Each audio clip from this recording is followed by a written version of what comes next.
Alô, bom dia.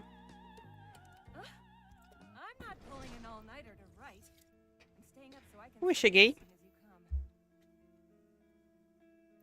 A ideia aqui é começar o evento, o Abyssal Tentaculum do Eternal Nightmare.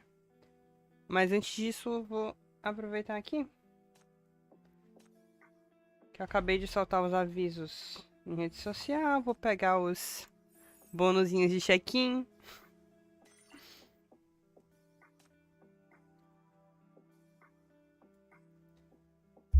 Porque, enfim, no final das contas é um gato.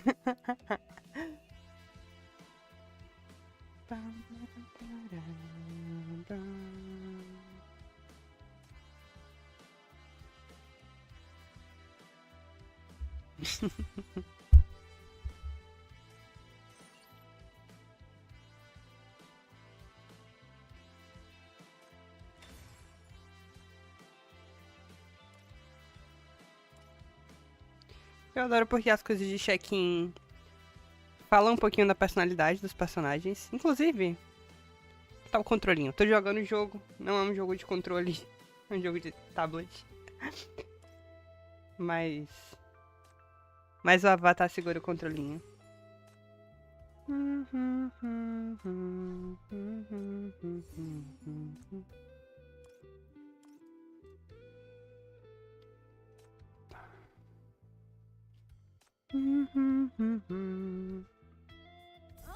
Você vê claramente que eu não fiz isso mais cedo.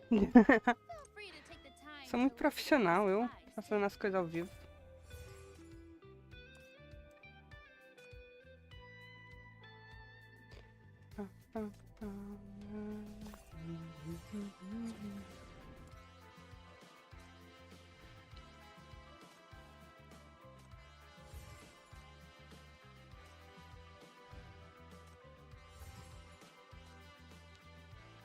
Fazer o dispatch.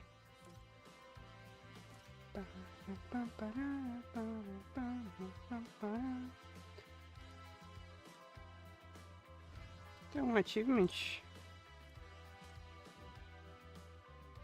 Check-in por 300 dias, olha só.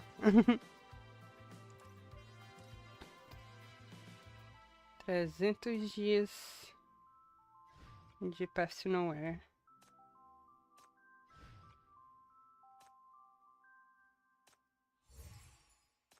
Dá um raid aqui rapidinho. Oi, Celina! Oh! Ai, o chat fica... Não era pro chat ficar branquinho ali do lado? Tá preto. Fica ruim de ler, eu acho, na tela. Será que eu vou consertar aqui o... Streamlabs ao vivo? O Stream Elements ao vivo? Stream Elements... Bora, quem sabe faz ao vivo aqui. Tá bem, tá bem. Tava resolvendo algumas coisinhas, saí de casa pra comprar comida de gato. Cheguei agora há pouco, arrumei umas coisas e tô começando. Eu vou mexer aqui nos overlays porque o nome... O texto no chatzinho aí tá saindo escuro, né? Ele era pra sair... Text settings...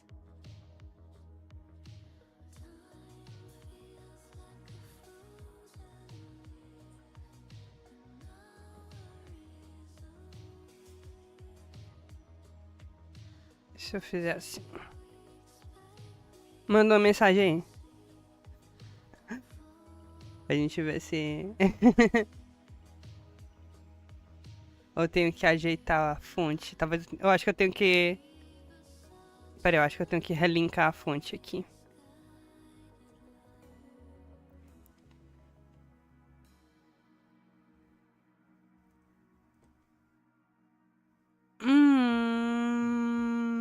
Mais ou menos, não tá direito. É porque eu mexi só no... Ah, putaria. Ó, putaria. Ah, tá aqui. Ah, diabo. Pronto. Aí, ó. Agora foi. É, não, eu tinha mexido na borda. Perdoe o surto. Ajustar aqui um pouquinho. Pronto, agora ficou mais bonitinho.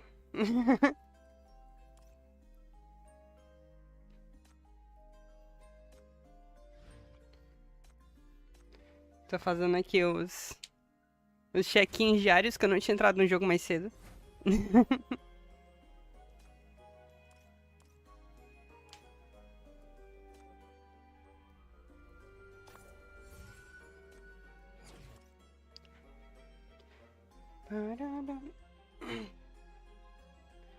Ok. Vou começar. Tô aqui com a bebidinha. E eu tô aqui com chocolatinho. Eu vou comer chocolatinho quando eu completar... Ah, eu tava com uma em andamento. Ó, loucura. Deixa eu encerrar aqui. Começar um do zero aqui. Esqueci que eu tava rodando uma run em andamento. Antes de começar o evento, eu tinha começado essa run. Aqui.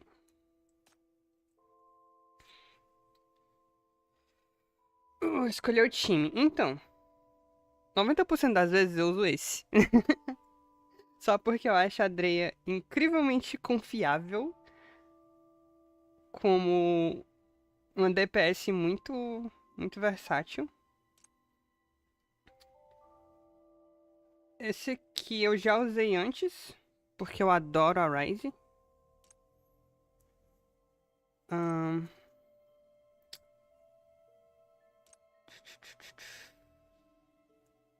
Nunca usei esse. Esse eu uso o tempo todo. Nunca usei esse. Já usei esse, mas eu não consigo jogar com a Yao. Eu gosto muito da Abyssal e ela buffa a Yao, mas eu não consigo jogar com a Yao. Não joguei com esse, mas é uma combinação legal. Segundo o teste de... Tem Pilja e Xin. Adoro a Pilja. Eu não sei o que a Xin faz. Eu joguei o tutorial dela, o teste de personagem. Eu não entendi o que ela faz. Ela dá um buff. Mas é tipo...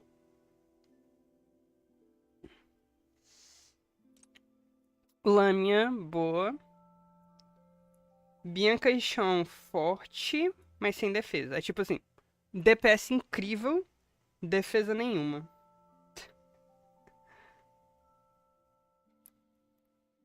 É Ramel e Cabernet. É porque, tipo, é muito passivo o benefício dela, você não vê acontecer. Aí eu acho confuso. Eu prefiro. Eu prefiro quando eu posso ver. Então, eu gosto muito desse, porque tem um tanque. E tem. O. O Dreia. Eu gosto de usar os pré-prontos.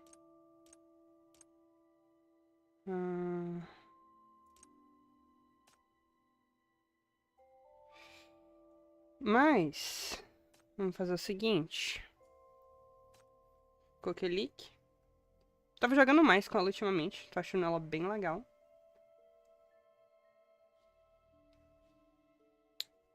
E eu quero... Oh. Atenção, atenção. Coquelic more.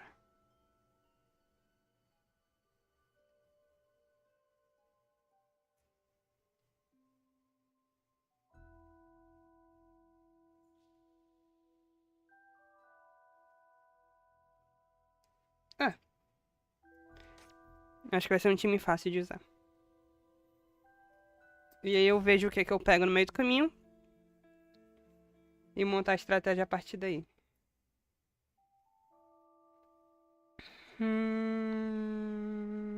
Lethality.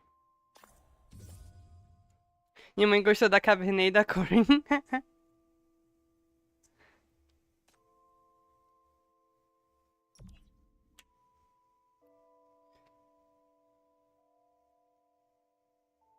Vou pegar o Firepower. Já tenho 2 personagens melee. Então eu pego o Firepower. The Eternal Nightmare is a labyrinth of countless chaotic nightmare spaces, where time, space, and even memory twist into impossible knots. Is it your first visit? Or are you caught in an endless cycle? Did you come here by choice? Or did you stumble in by accident? Regardless, your task remains the same. Delve deeper into the nightmare and find the last remaining anchors. Vamos seguir. Ah, agora eles fizeram um menuzinho. Ok. Já fiz todos, fora o Abyssal Tentaculum. Vamos começar aqui. Inclusive, precisava do menuzinho, porque antes eles faziam tipo, 3 gerações. Cada uma das gerações dá em um lugar. Aí, opa, sai o 4º capítulo. E agora? 3 gerações e uma extra. Aí agora, tipo, não. Eu boto um menuzinho. Achei justo.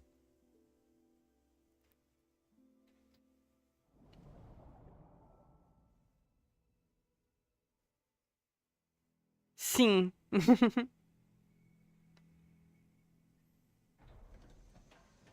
A massive machine hums in the center of the room. Around it, dozens of MBCC medics and FAC researchers are busy at their stations. Vou entrar aqui de novo no modo de... eu não vou mais fazer live de visual novel. Porque eu vou acabar com a minha voz. Aí eu vou lá e faço live de visual novel de novo. Se duvidar, eu faço mais live de visual novel do que de outros tipos de jogos. They're supporting the person slumbering within the machines, the MBCC chief. Now taking a deep dive in another illusory moontide. Os designs de NPC desse jogo são lindos. Caralho. Olha essa mulher. Cacete.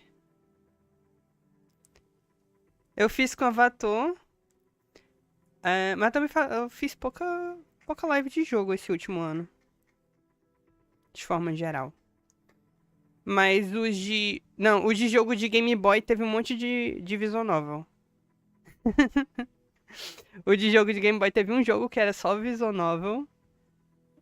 E outro que tinha um monte de texto. Então, conta.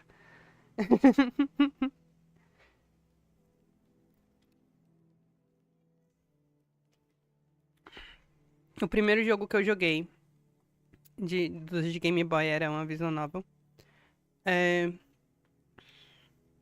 Teve o da Votô. Eu fiz live do Eternal Nightmare da Hestia. Parte dele. Eu fiz live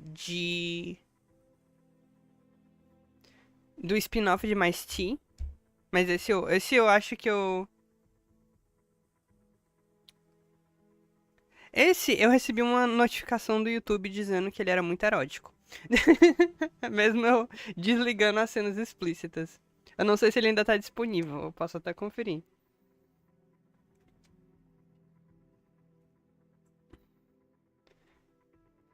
The efficient team works together seamlessly, clearly well trained for their job. Yet, despite the professionalism, their faces are still tinged with apprehension and concern. Deixa eu ajeitar essa minha tela aqui pra ficar mais facinho de eu ver as coisas. Pronto. Can this really help the chief? In what regard? If you're talking about resolving the anomalies or finding crucial clues for your chief, then the answer is no. Um segundo. Eu vou tirar uma print. Olha essa mulher. Olha a mulher. Caralho. O design de NPC desse jogo. But it can monitor vitals, hormone levels, and value fluctuations, a dozen parameters.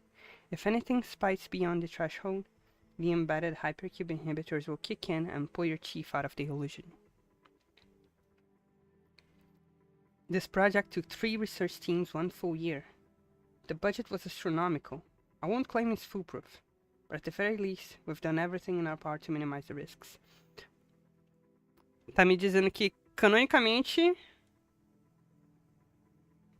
passaram 1 ano de pesquisa para poder criar isso. Será se é seguro assumir que canonicamente se passou 1 ano desde o primeiro... da primeira Illusory Moon? Oi, miau. Miauzinha. Eu queria uma timeline fechadinha. Tem a timeline dos eventos principais, mas não, tipo, em que momento acontece as Illusory Moons e coisa do tipo. Inclusive, eu acho a timeline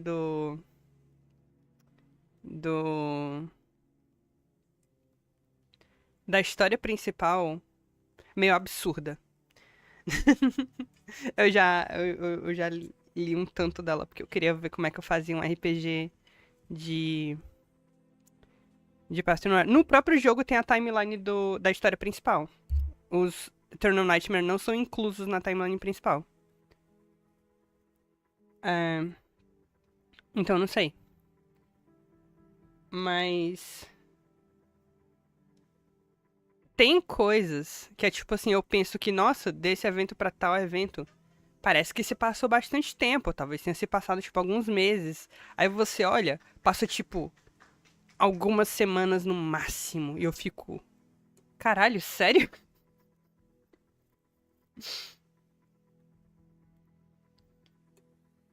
At least we don't have to risk our lives in the deep sea. But honestly, as dangerous as it is, I still envy your chief. The expedition team. They're the greatest heroes in human history. I read so much about them as a kid. Their stories inspired me to become a scientist. Não, uma coisa atrás da outra, chefe, tem descanso não. If possible, I'd really love to meet them in person.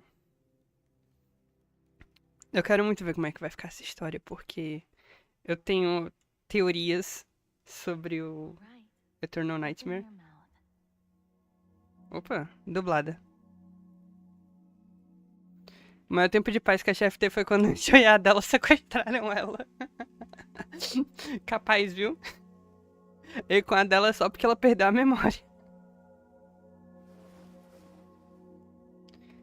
The woman before you leans in with a gentle smile. Don't worry. Everything's fine now.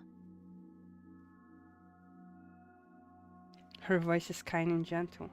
You open your mouth without thinking.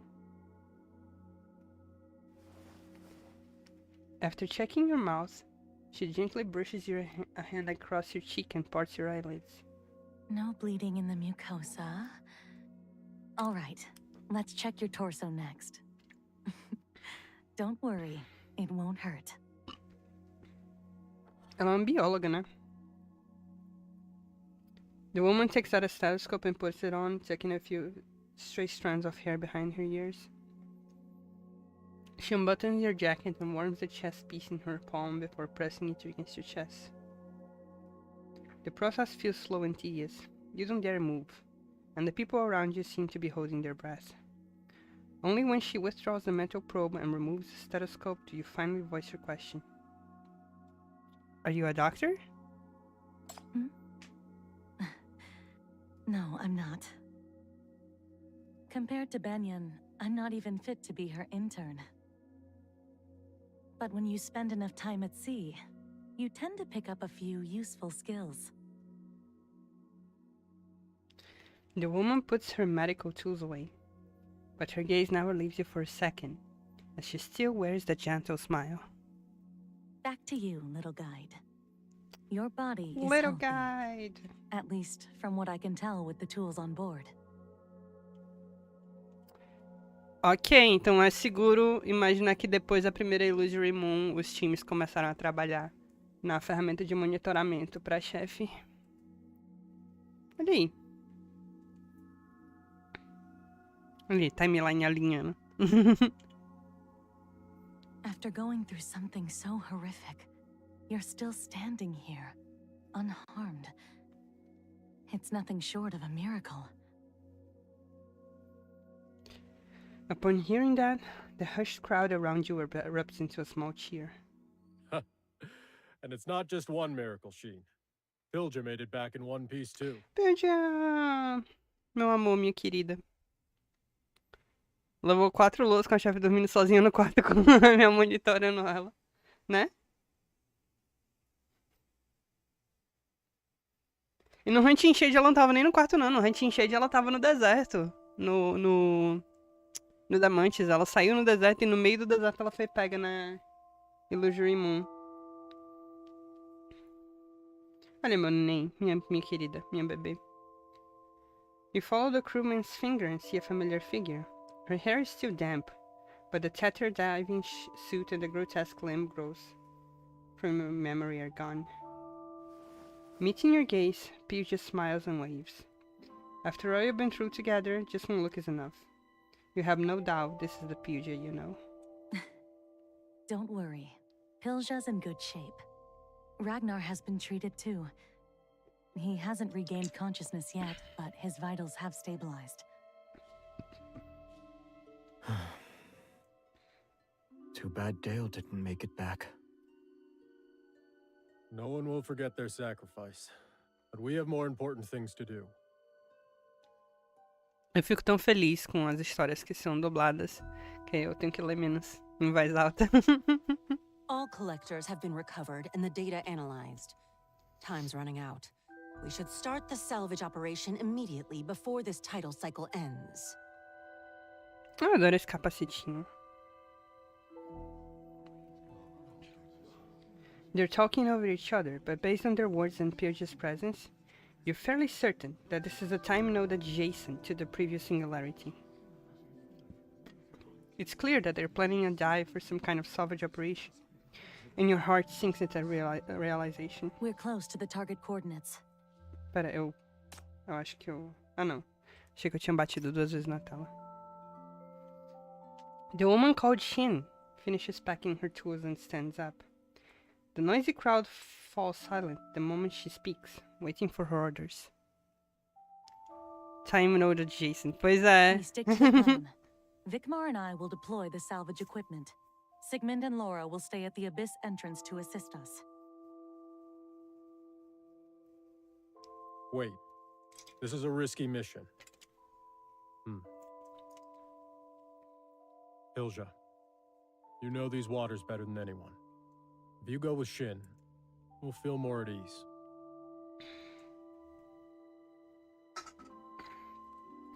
All eyes turn to Pilja. She frowns silently and opens her mouth to speak, but the woman dressed as a researcher doesn't notice her hesitation and jumps in.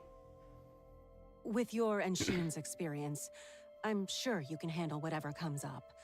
I know it's a lot to ask, sending you back down after you just barely escaped with your life, but... It's fine. I can go. But... No, you can't. Everyone looks at you in surprise. Clearly, they weren't expecting an objection. Perhaps this isn't the kind of thing their guide would do. The middle-aged researcher looks annoyed at her important discussion was interrupted. The Perishing Star salvage mission is critical. You can say our entire deep dive unit was created for this sole purpose. Now that the target is right here, there's no reason to turn back. Oh, essa é a parte da expedição que chegou mais próximo da estrela, então, comparada às outras.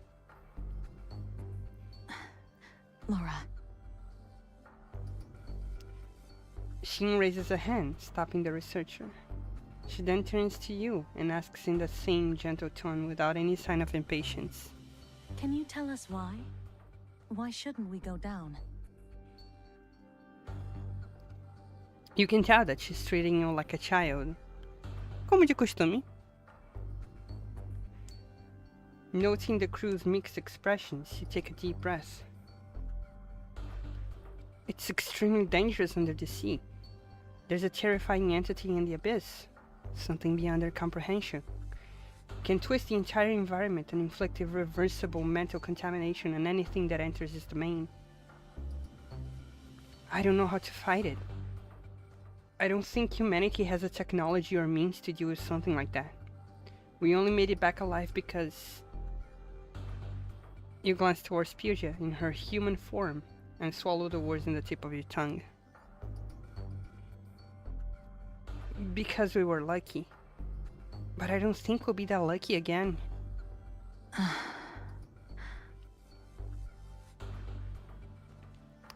The crew falls silent, including Shin. After a long moment, the researcher named Laura speaks up begrudgingly. Pilja, is it true? Pooja doesn't speak, just nods silently. Contexto. Pra quem tiver chegado na live e não conhecer a história do Eternal Nightmare, quem tiver vendo no VOD não conhecer a história. No evento anterior, a gente explorou a expedição da Pooja e é revelado que ela já tinha corrupção de mania muito tempo atrás. Ela se transforma num monstro submarino, ela tem poderes que ela mantém secretos. Então, a hesitação da chefe aí em relação a isso. Ela não quer revelar o segredo da Shin. Da Shin não, da Pooja.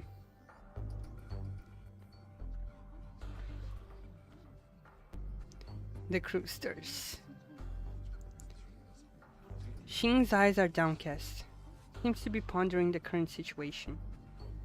The crew's gazes rest on her, her hopeful inquiry carrying the inescapable weight of responsibility. But that burden doesn't make her hesitate for long. She looks up, pale blue eyes shining, and gives her answer with her usual gentle smile. I believe in our guide. The research matters. But the fact is, Dale and the others are gone. If the Abyss is as dangerous as what we just heard, the risk of going there is beyond our control. Even if we could bring something back, I cannot accept results paid for in lives. Our little guide and Pilja are our companions. When it comes to the dangers in the Abyss, they have more say than any of us. I think we can all agree on that. Eu queria dizer que já é muito correto que ela tem um monte de acessórios temáticos de tentáculo logo de cara. Shin glances around the room. The crew's silence serves as their answer. We've already retrieved the collectors. That's more than enough for now. So, it's time we go home. Foreshadowing is literally is a literary device. The crew exchange looks. This isn't what they had hoped for. In the end, it's the captain-like man who breaks the silence. What are you standing around for? Back to your posts! Turn the ship around. We're going home.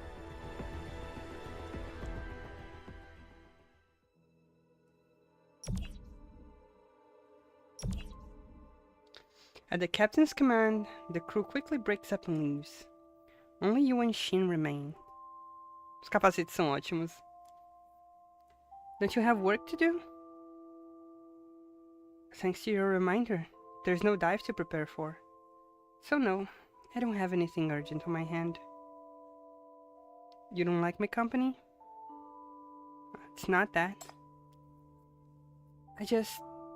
I'm fine. And I'm not a child. I don't need a babysitter.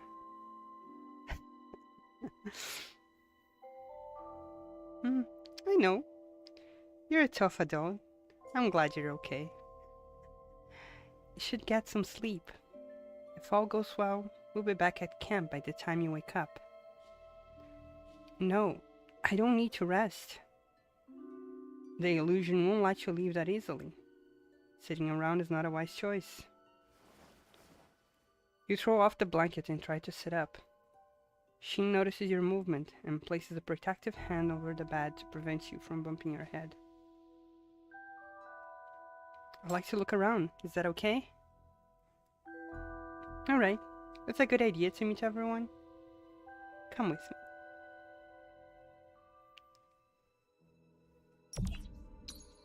Dinheiro. Tem nada nos outros módulos, não?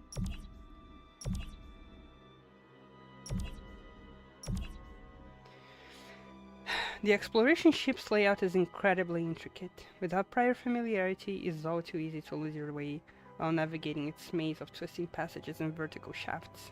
Advance.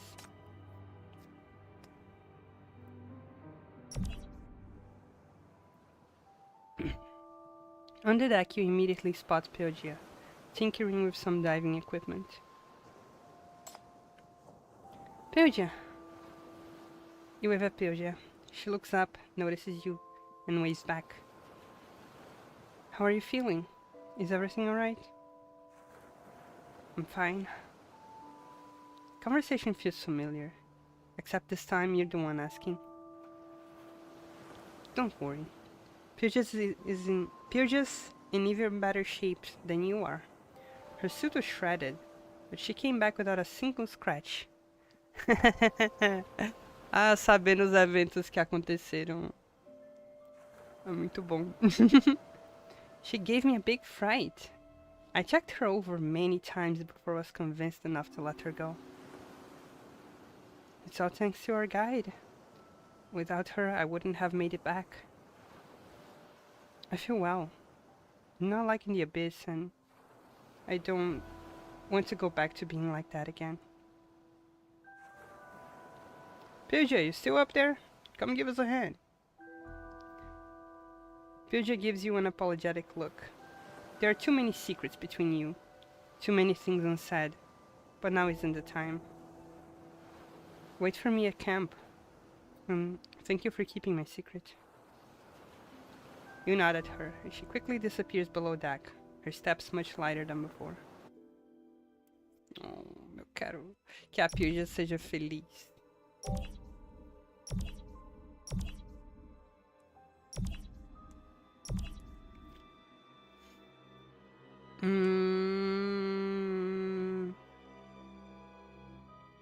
Reverie é novo?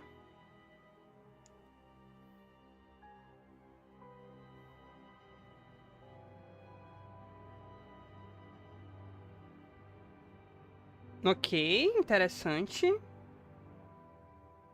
Eu não gosto muito desse. Esse aqui é ok, mas eu vou experimentar o novo.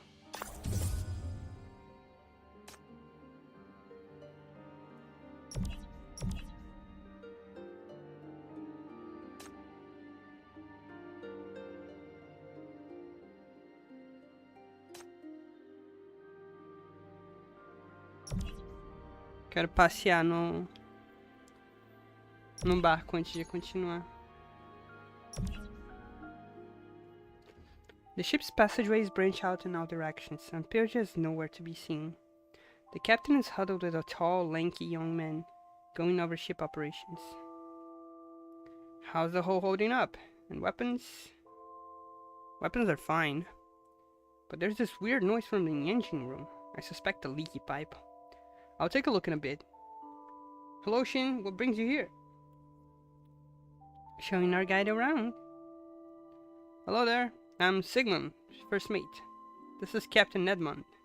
Sigmund, Edmund, a guia sendo guiada.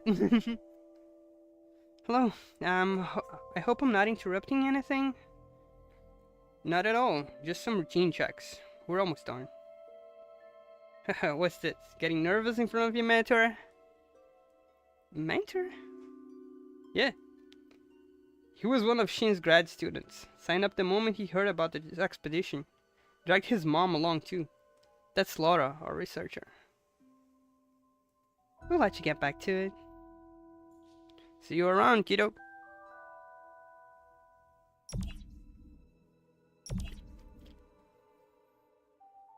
We're good on medical supplies, and we have enough fresh water and food to last for a while.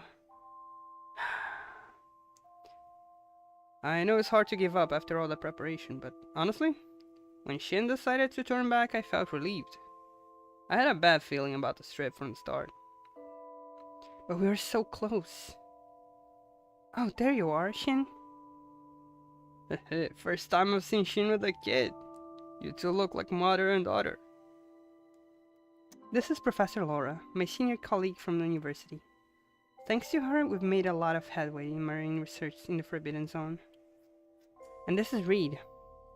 He's in charge of guarding the lower decks. Guarding the lower decks? Yeah, it's pretty spooky down here. Any second now, monsters are gonna jump out of the shadows. Alright, Reed, cut it out. Do we have enough supplies for the return journey? Don't worry, we're fully stocked. We're finally going home.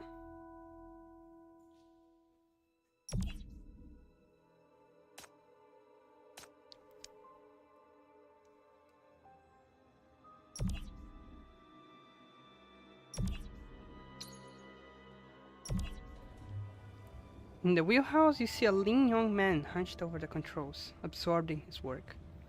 He doesn't seem to have noticed your arrival. This is Vikmar, our helmsman and navigator. It's you, Shin. Don't be fooled by his face.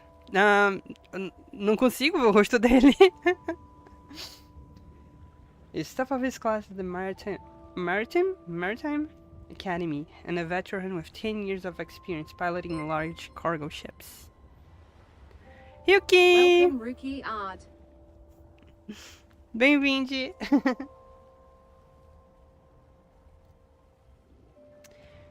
We haven't had a single accident since he took the helm. Pretty impressive, right? It's the auto navigation and steering systems doing all the work. I didn't do much. But you're the one who keeps the systems running. Well, I suppose so. But there's still a lot that could do better. The shy young man's ears turn red. Como que eu vou saber se ele tá de capacete? He nervously wrings his hands, unsure what to do with them. Don't stress yourself out. You're doing a great job. I know you'll get us home safe. Right. I'll do my best. Adoro que eles estão... Ah, a expressão tímida desse homem. Oi?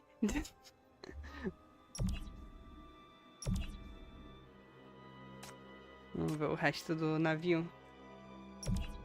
Isso aqui parece a prisão do Loki no porta-aviões da SHIELD no primeiro filme dos Vingadores. You push open the door. Ah, porque o Ragnar tá aqui. Ok. You push open the door to find Ragnar curled up in the bed. His back towards you, his body trembling uncontrollably. You take a few steps forward, and hear him muttering under his breath, spitting out meaningless syllables. As you get closer, you notice traces of dried black ooze still clinging to his skin. Your heart clenches with dread. Then the slime begins to move. Tiny tendrils writhe and squirm like the feelers of some deep-sea creature. Ragnar's delirious murmurs grate on some unbearably jarring frequency. You feel an inexplicable pain in your skull, but you can't tear your eyes away. Are you okay? Shin's calm voice jolts you from your trance. When you look back at Ragnar, the black slime and maddening murmurs are gone. You shake your head hard, trying to clear that strange feeling from your mind. I'm fine. Let's go.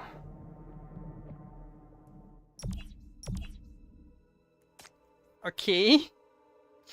O pobre do Ragnar ainda tá sofrendo com a corrupção.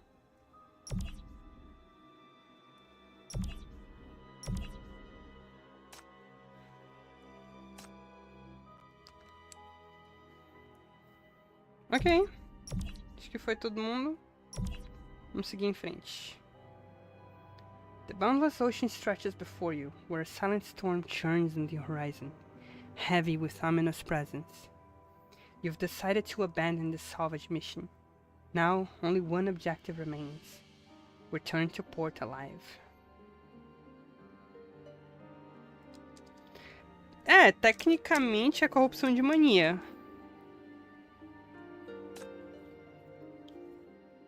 Mas enfim. Mania também é tipo muito o que o roteirista quiser, né? Na maioria dos casos, transforma em corruptor ou ensina. E aí de vez em quando tem alguma coisa diferente.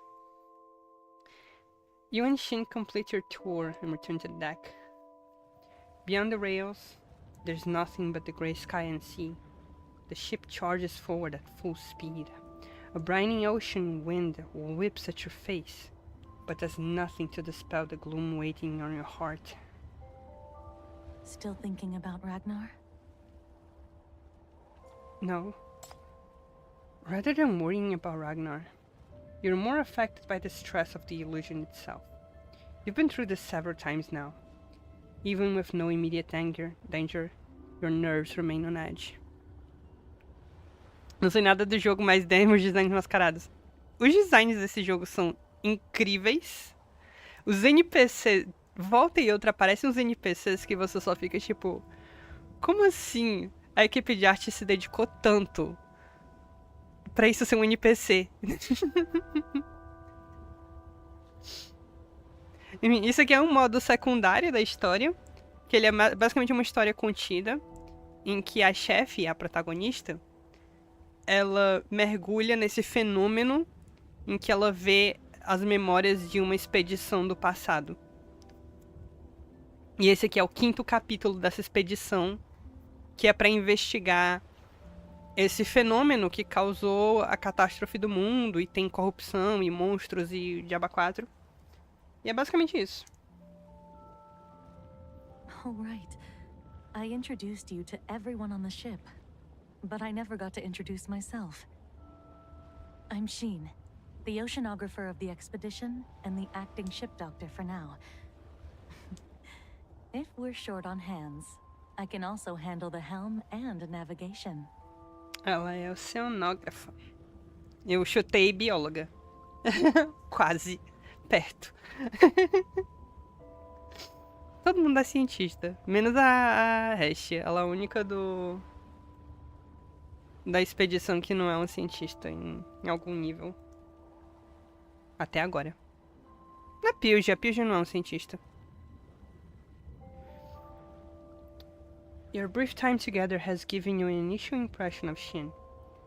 She has an effortless warmth, and as Reed said, she is like a mother. A natural leader who can understand and support her companions. Oceanographer? You study things in the sea? You try your best impression of a curious child. E tem esse outro negócio, que é porque a chefe, ela é uma mulher adulta, mas quando ela entra nas memórias desse fenômeno, todo mundo vê ela como uma criança. Para todas as outras pessoas, ela é a criança que tá servindo de guia para a expedição. Ela é a Little Guide. Well, pretty close.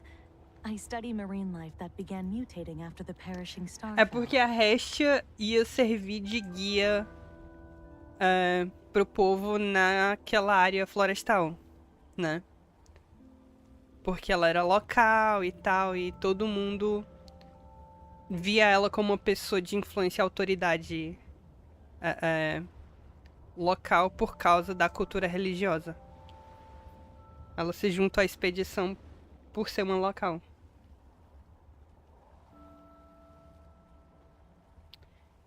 Mutated marine life? You mean those monsters? Thinking of Pyrgia's condition, you continue to probe. Especificamente biologia de bicho contaminado. Hoping to get a sense of her attitude. I don't think monsters is an accurate term. They don't fit into any biological taxonomy from before the Nightfall. Labeling them as hostile monsters before we fully understand them, that might destroy our chance of resolving the crisis. Before joining the expedition, my work focused on studying these new life forms. My initial findings suggest that they share an extremely close connection with us humans. Corruptores. That theory isn't exactly popular in academia, which is why I decided to join the expedition. There's no better place on this planet for my research than the waters of the Forbidden Zone. Shin gazes out over the endless sea. As Shin e Amantes iam se dar muito bem, iam. And you see a tinge of longing in her eyes. Amantes ou você quer dizer a Margaret? O nome dela é Margaret. O Mantis é quando ela se fundiu com o apóstolo.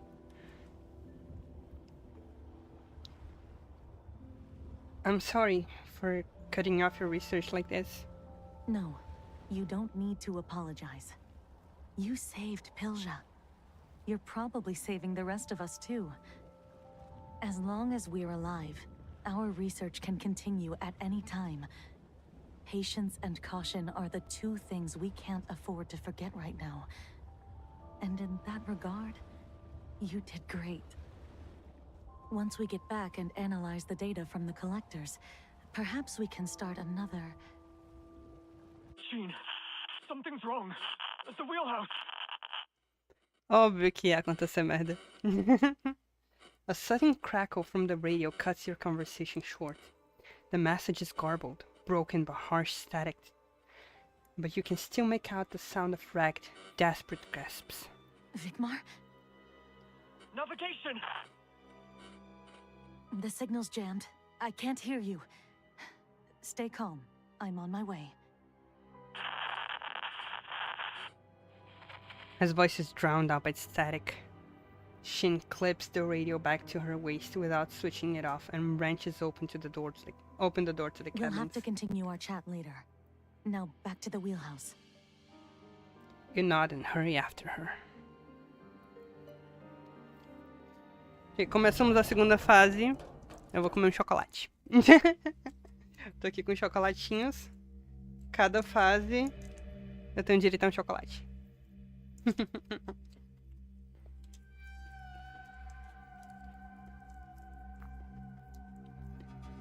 The emergency lights flicker and buzz overhead.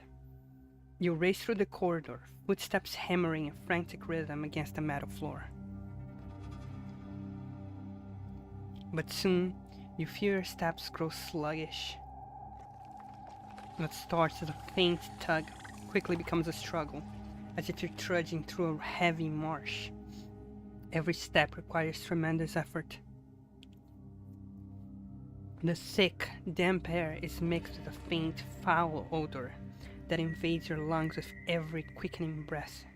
That smell. Drip.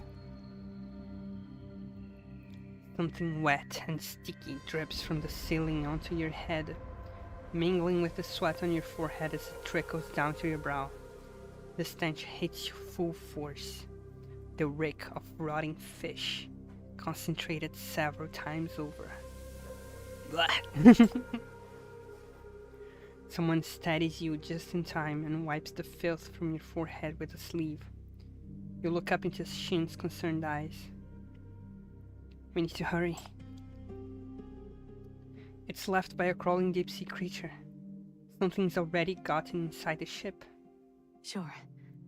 The comm signal. It's gone. You both know what that means, but neither of you says a word. You simply quicken your steps in tacit understanding. Squelching footsteps echo eerily in the corridor, leaving a trail of pale ooze.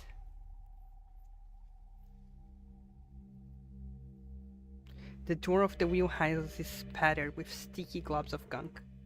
Caught in the slime are the shredded bits of a uniform, smeared with dark, wet blood. Thud, thud, thud, thud. An irregular pounding comes from behind the half-open door. Shin catches your eye, raises a finger to her lips. Stay quiet, shooting you with her body. She grasps the handle and slowly pushes the door open.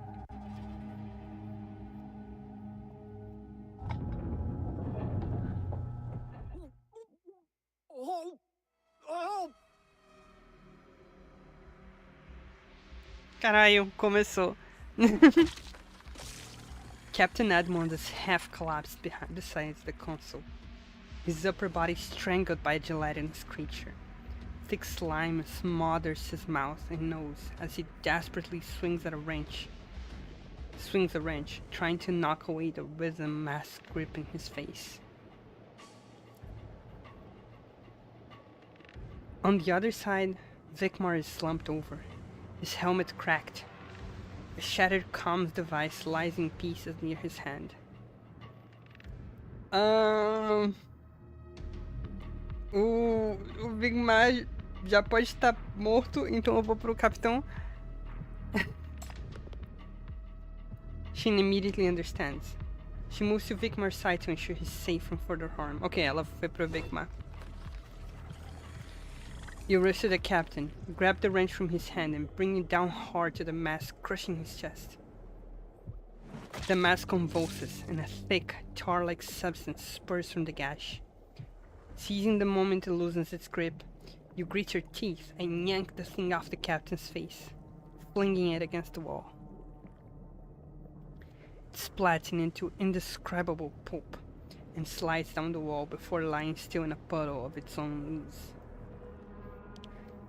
The captain, breathing freely again, scrambles back to the helm. Vikmar has also come around. Thank goodness you're here, Sheen. He starts to thank her, but the relieved sigh of his lips suddenly morphs into a gasp of horror. It's... The puddle of flesh on the ground is twitching. Tiny lumps bulge from its surface, pulsing like a heart.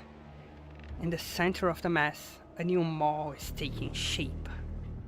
You've gotta be kidding me! With a roar, Captain Edmund lunges at the unholy creature, trying to pin it down with his weight, but the monster, revived with greatest strength, hurls him across the room into the console. Then, slick with its own ooze, it charges straight at you. Watch out! Shin throws herself in front of you without a second thought, raising her arms as the monster opens its gaping maw. The brief moment is enough. The creature visibly falters. The next second, Captain Edmund is on it, bringing the wrench down on its head. Splat. Second blow smashes it to pieces. It twitches twice, then melts away into a puddle of black ichor.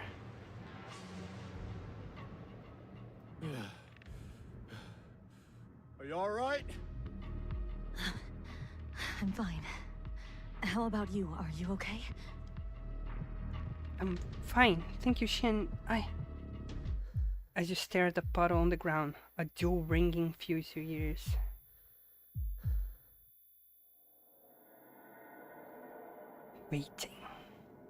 Waiting for you. What was that? Captain Edmund has returned to the console, his expression grave. Vikmar crouches nearby, carefully wiping the slime from the panels to prevent it from fouling the main systems again. They're really trying to stop us from leaving, aren't they? Don't overthink. There's no proof that they're that smart. One just happened to slip in and cause some trouble. We'll fix the equipment. Things will be all right. Shin calmly walks over to the console and examines the flickering navigation readings. Her dress is soiled by the ooze, but she offers her handkerchief to the captain first. You should wipe your face, Captain. The comms are jammed, so you'll have to brief the crew in person. They'll be unsettled to see you like this. News itself is enough to cause panic. Yeah, nada de ruim aconteceu. Pronto, problema Which is resolvido. why we need you, Captain. Immediately notify the crew. Every hatch, entrance, and exit must be guarded by at least one armed crew member at max alert. Tell Pilja to reduce her dive radius and be ready to return to shore at any time. Right. Leave it to me. The captain cleans his face, straightens his clothes, and strides out of the room. You look at Vicmar. Terror is still written all over his face. At the sound of Shin's voice, the big man shudders. Don't worry. We'll make it back safely. The anemometer shows the wind speed dropping in the southwest, and the barometer readings are low. This combination usually means a local cyclone or some other disturbance ahead. She lightly taps several flashing indicators on the screen, then glances at the humidity readings. Humidity's still rising. Seafoam's dense on the surface. And there's a strong upwelling, probably from a sudden change in terrain. Or large creature activity. Either way, we avoid areas with abnormal wind speeds or intense surface glare, and follow the sea lanes with stable pressure and sparse foam. Not so hard, right? Vicmar stares intently at numbers, his fears slowly giving away to focus. The captain is out there to give hope and confidence. I am here to read the signs of the sea. Tá bom, Celina, eu vou As ficar for aqui. steering the ship, Eu acho que can I mais, entrust that to you? sei lá, meia hora, 40 minutos, talvez uma hora. Depende de como tiver o ritmo aqui.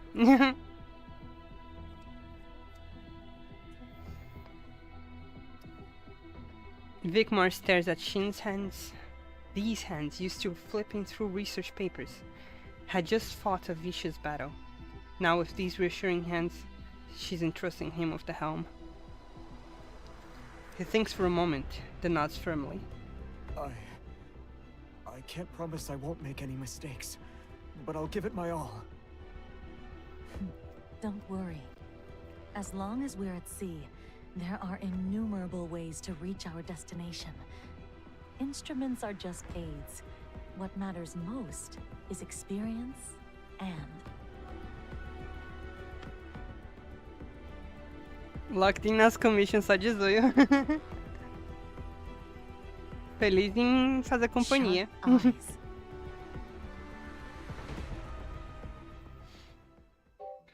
Ok.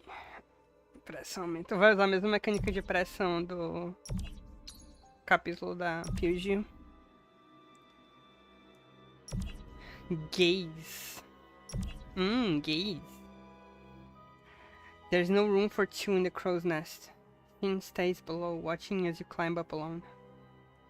The radar has fallen deathly silent, its antenna pointing stiffly into the ashen sky. You think of the console inside, indicators blinking wildly. Needles jittering, all navigation, detection, and comm systems are failing, one by one. Only your eyes are still working. You gaze out over the endless sea. The horizon is a murky blur, the fog bearing down on the water like a heavy net. You see no stars, no sun, only the grayish black of a low, oppressive sky. You hold your breath, forcing yourself to pick out some difference, a silver lining, a glimmer of light that could mark the destination for your voyage. Ok, tem bastante coisa antes de qualquer combate nesse. You stand on a platform barely a square meter in size, buffeted by howling sea winds.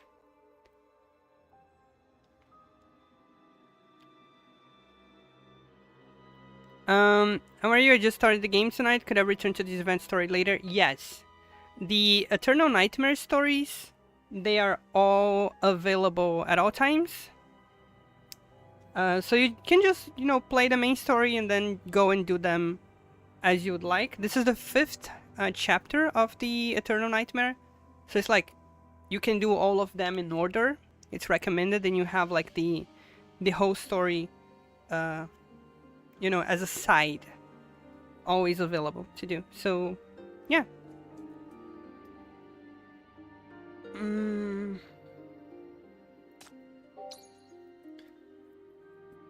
You gaze into the distance, straining your eyes towards the ship. Yeah, no problem. straining your eyes towards the ship's heading, but only an unbroken expanse of ocean meets your gaze. Beneath you, the metal framework grows under the lashing wind, its shuddering creaks setting your teeth on edge. You need to pick up the pace.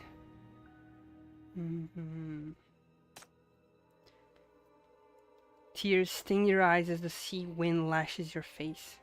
Squinting through your blur, you finally catch a sight of an unusual shadowy line. Where the sea bleeds into the leaden sky, the shadow wavers like a warped pencil stroke, thin and dark. At first glance, it seems almost insignificant. Eu aceito uma Nightmare Key.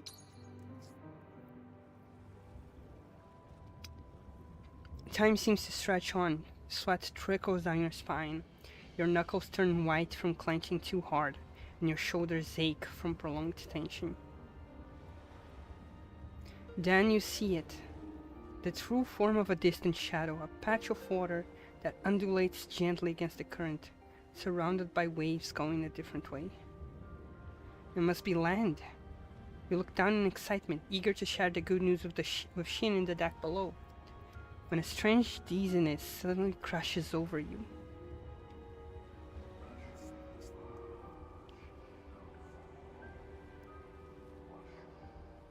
Waiting for you.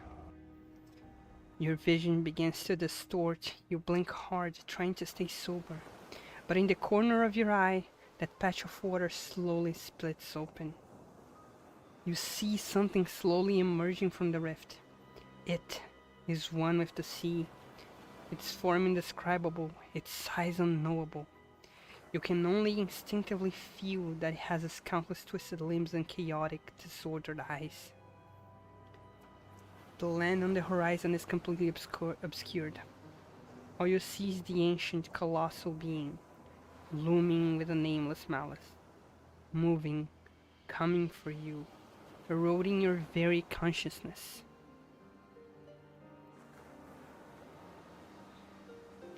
Darkness engulfs you, dragging you down into the bottomless deep.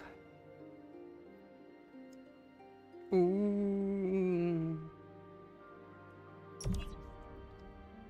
You walk alone through the darkness. The moment your consciousness sharpened, you were already here. In this dazed state, you don't know how long you've been walking, or where you're heading, but you don't dare stop. Something moves in the blackness. É bastante, né? Shifting, coiling. Wet, chewing sounds echo from every direction, each one fraying your resolve. Eu tô amando essa vibe de terror. É quase um terror clássico o negócio, né? Quicken your pace. Unable to suppress your rising fear, you finally break into a desperate sprint. The unseen horrors in the darkness grow louder, closer. The ground beneath you turns damp, then soft, then clinging. With each step, the mire drags at your legs, slowing your frantic escape, until at last, exhaustion claims you. The prey has fallen. Now comes the kill. Caralho. Ah, ok. Luta. Ok, vai ter uns pequenos... Ok, primeira luta vai ter só... Firewall debugging. Flowers will bloom wherever I go. Eu vou botar o Firepower aqui e vamos ver como que funciona o grifo.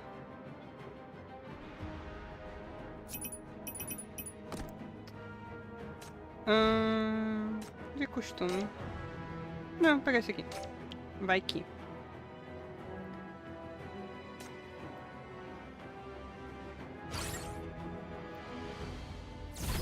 Bloom here till the day you wither.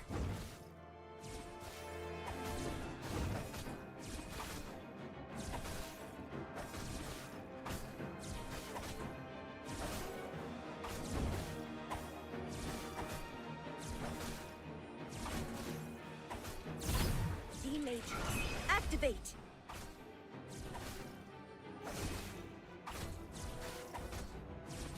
Ok. Primeira coisa que eu vou fazer assim que tiver recrutamento, pegar dano. Inclusive, Activate. grifo bate tão devagarinho. Bichinho. Bloom here till the day you wither. Ai, cão. Será que eu fiz uma combinação de time aqui? D-Matrix, activate. Talvez eu tenha.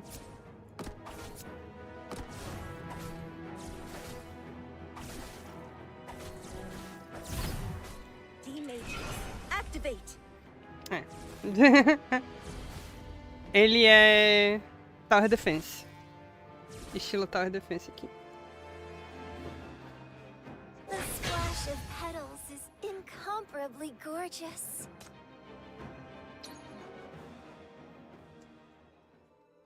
When the final impact passes, the unspeakable final being finally dissolves. Final relief, its voice still echoes in your ears.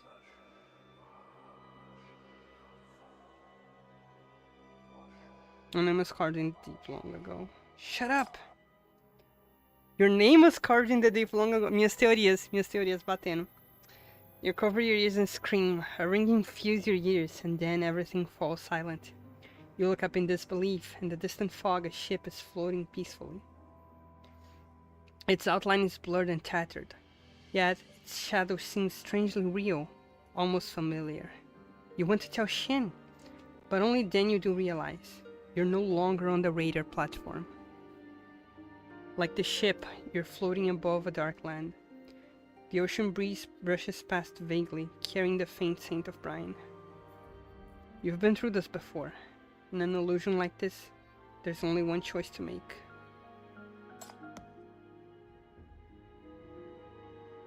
Okay,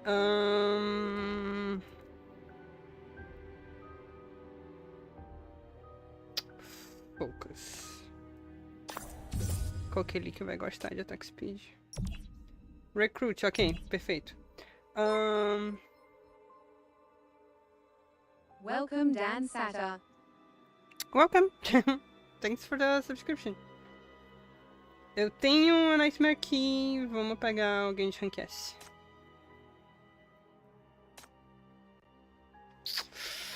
Ok. Putz. As três são boas. As três são boas. Aí me lasca. Tem que decidir.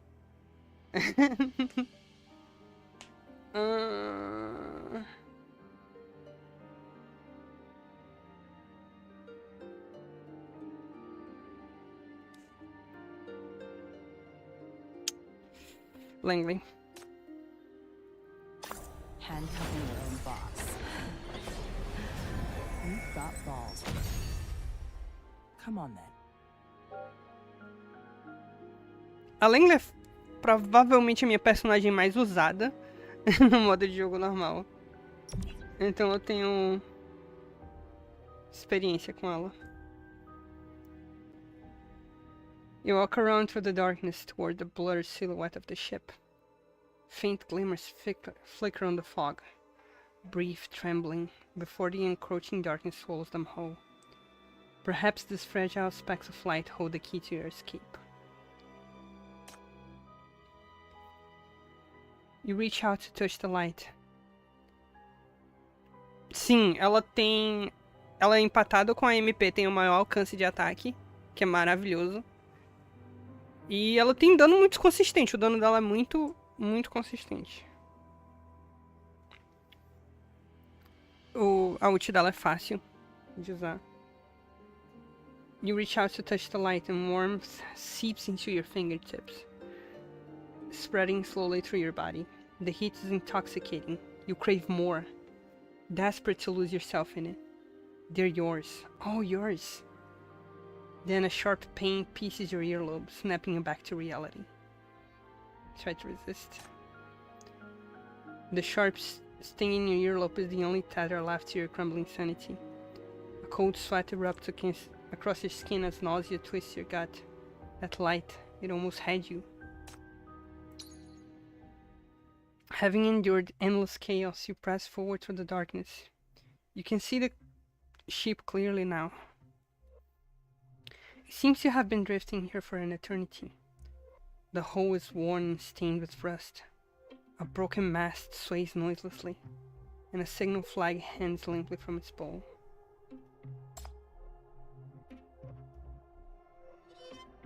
You climb over the side and step on the deck. Wolverine também tem alcance igual as duas, mas acho que ninguém nunca usou coisa. Nunca usou Wolverine.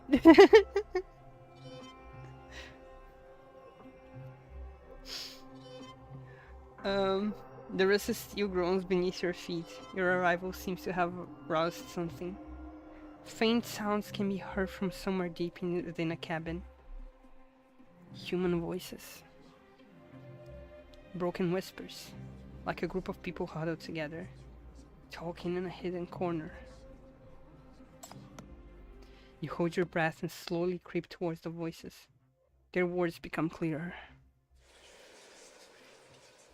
Something like that shouldn't exist. We're lost. No one's steering. He's not coming back. Got swallowed by that thing. We have to find it. It's still hiding on the ship. The voices are a frenzied jumble of suffocating terror and despair.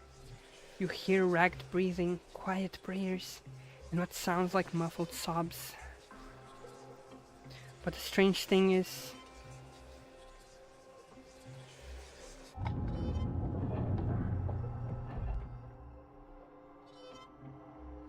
you push the door open. The cabin's in ruins. No one's inside. And yet, the whispers don't stop.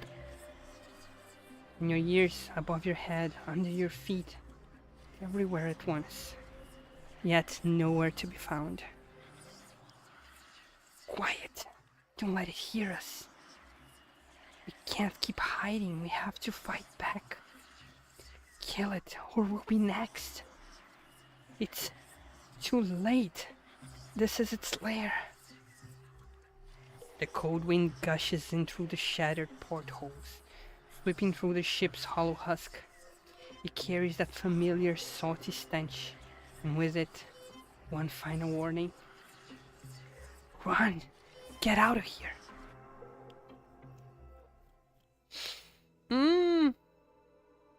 Amigável. Tá tudo dando certo. Run! The metal beneath your feet begins to give way.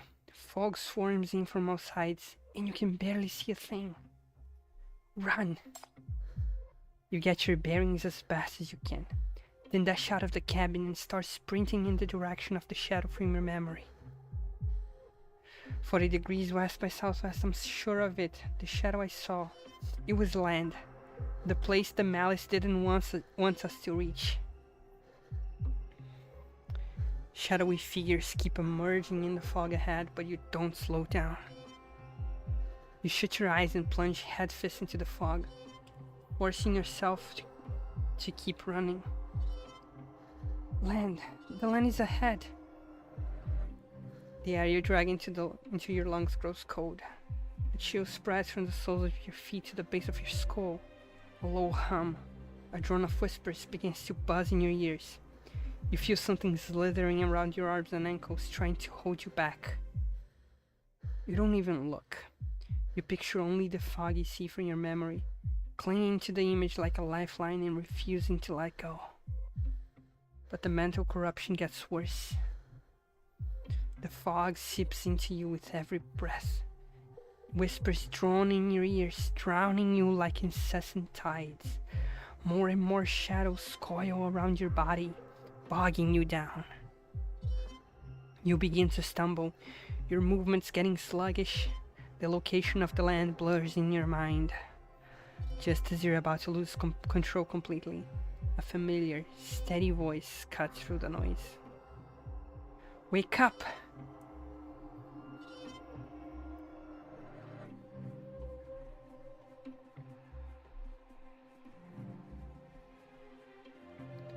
Shin? Land. 40 degrees west by southwest.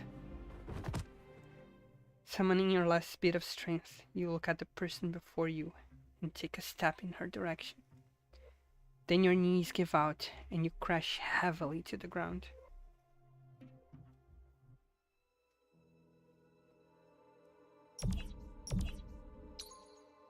Ok, esse negócio tá me dando muita vida. Curioso. Even after returning to reality, that familiar oppressive presence lingers clinging to you, wrapping tighter with every breath, but this time, you're ready. Struggle to resist. Furious, shrill wails reverberate through the darkness, clawing at your skull as you press your hands to your ears in agony. Your mind goes numb, just as thick, slimy tentacles erupt from the shadows beneath you. Dozens of trembling eyeballs glisten along their lens, all swiveling towards you at once. There's nowhere left to run.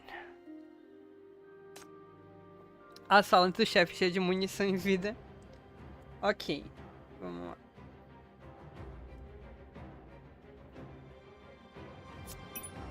Execution time. Vou botar esse grifozinho aqui.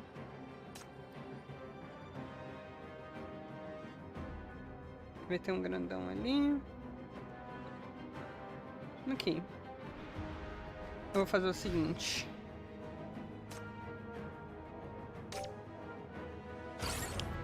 Eu quero dano.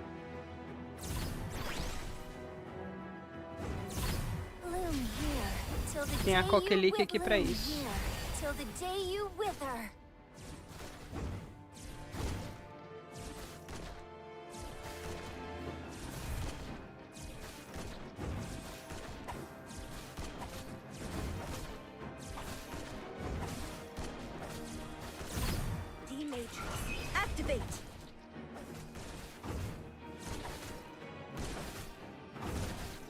Vixe, esses ali passam por cima de bloqueadores, né?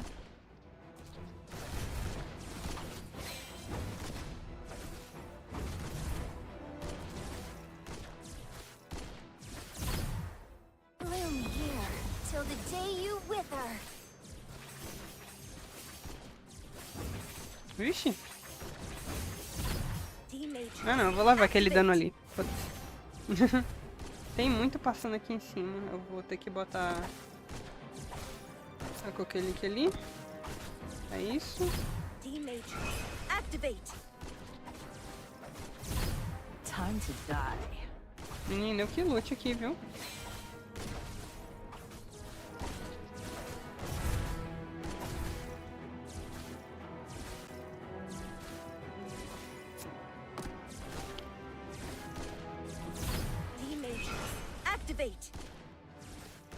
Ok. The attack is over. The source has been identified and eliminated.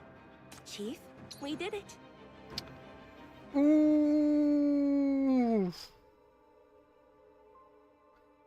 Ok.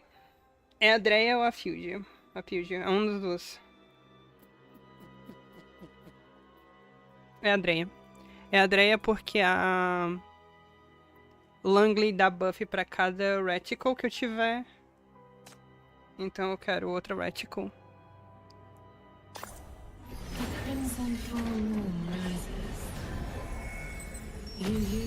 A Dreia é minha personagem mais usada no Eternal Nightmare. E eu nunca upei ela no... eu nunca upei ela fora do Eternal Nightmare. The magical base isn't far away, but she slows her pace. Her steps steady, knowing what you're going through. She holds you in her arms, afraid of startling you in your nightmare. So many eyes, limbs, I can't see. It's talking to me? Abyss, wake, stay. Your eyes are screwed shut as you relieve the nightmare, instinctively curling into her embrace and clutching at her clothes. Body is cold, your clothes drenched in cold sweat, but she doesn't flinch. She only holds you tighter.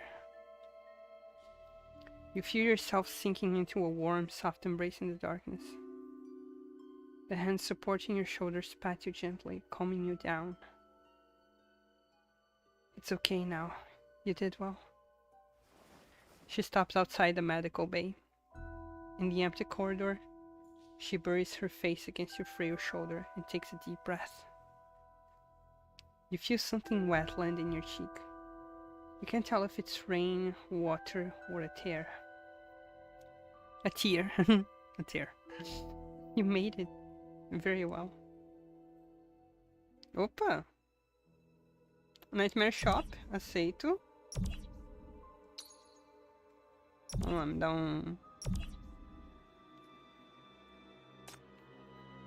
um Sinner aqui. Uma Queen Pepper. Também posso pegar um Sheer Puppet.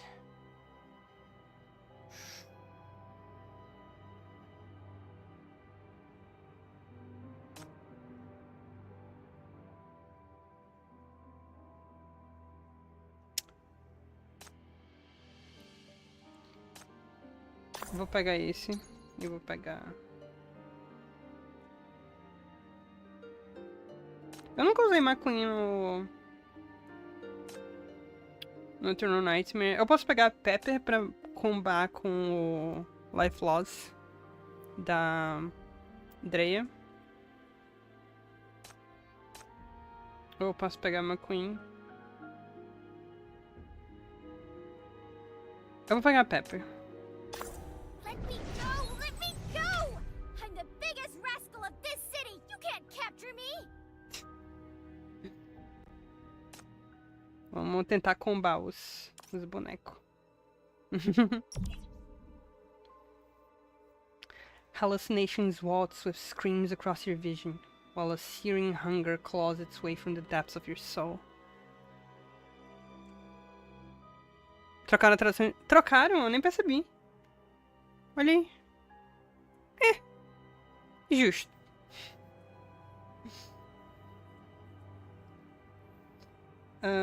It compels you towards the mist, its flickering crimson glow pulsing like a diseased heart. The sea of calamity churns. The drowning surges sink in its tides, in its ever-shifting nightmare. What can you possibly... Oh, in this ever-shifting nightmare, what can you possibly do? Chocolate. Próxima fase. Chocolate.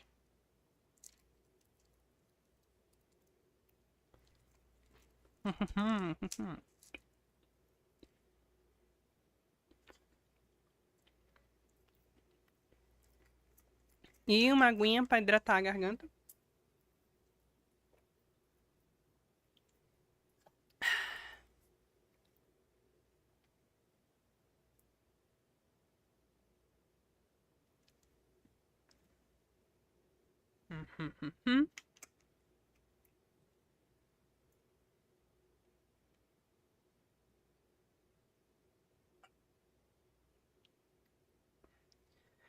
You wake up to the harsh glare of the ceiling lights and the faint smell of disinfectant.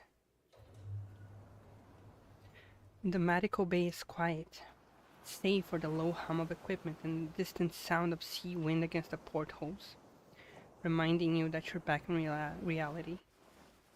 A sudden coolness on your forehead brings you back to your senses.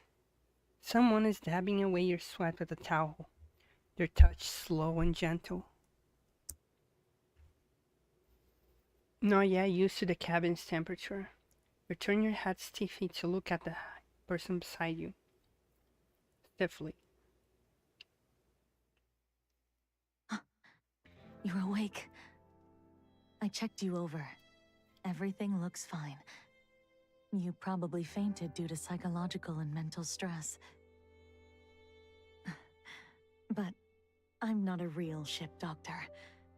It would be best to have someone more qualified examine you again once we're back on the land. Land! Your voice comes out hoarse. You've barely formed a syllable before she's smiling and holding a cup of water to your lips. I know. 40 degrees west by southwest. She carefully supports the back of your neck, helping you drink the warm water.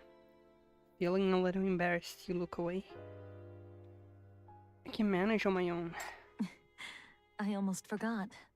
You did say you're an adult. Eu acho uma graça de que, tipo, todo mundo vê ela como uma criança.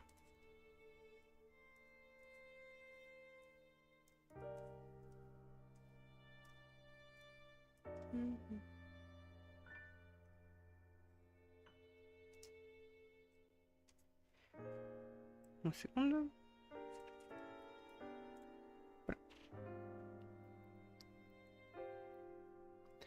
She chuckles softly and places the cup in your hand without fuss. You were talking in your sleep. Your lips were chapped from the sea wind, but you just kept going. And you weren't just talking about land. What did you see in your dream? I saw a ship. It was huge and very old, and it was sinking. Everyone was trying to escape, but it was too late. You speak haltingly, your voice trailing off. Memories rush back like a tide, heavy enough to crush your chest. Shin never interrupts you. She listens quietly until you finish speaking, before picking up the towel again and gently dabbing the last traces of cold sweat from your brow. Then she takes your hand and envelops it in hers. You've been through a lot. And you gave us the right direction. Her voice is as warm as her hands, firm with an unswerving conviction. The radar just came back online.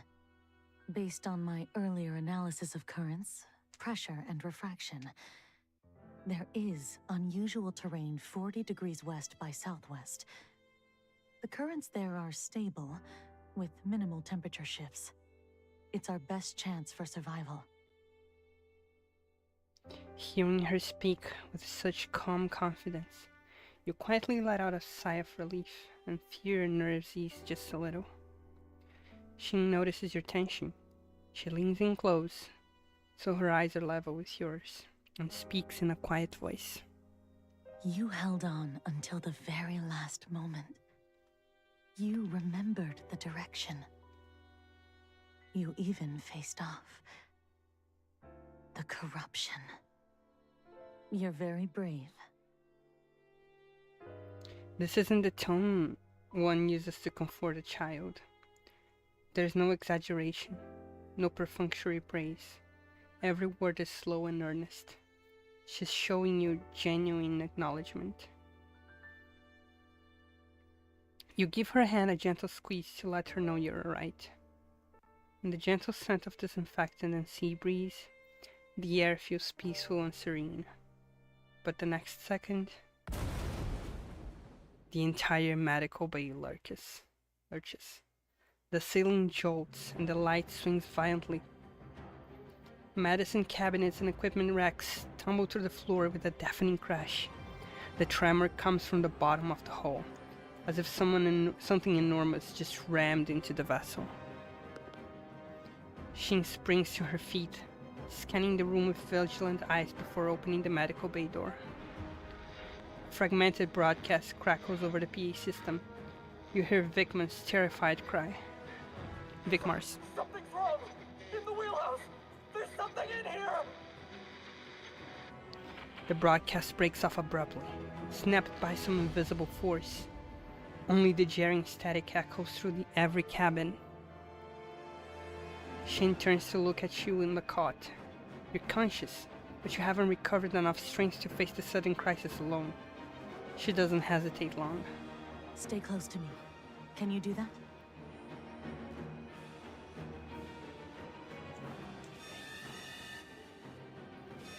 Half carrying, half supporting you, Shin carefully guides you past the toppled shelves and shattered glass, and through the lurching corridors. This is more violent than before.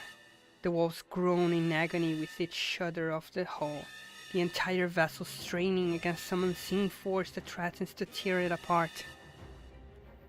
Dark red emergency light flashes ahead, casting broken shadows across the cracked metal walls. You stay close to Shin, relying on her strength to keep moving forward.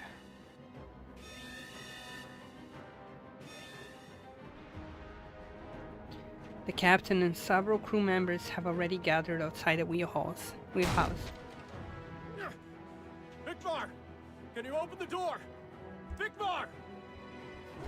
The captain slams himself against the door, but it doesn't budge. A dark red fluid seeps through the panel, trickling down the seams and dripping onto the deck with a wet, sickening patter.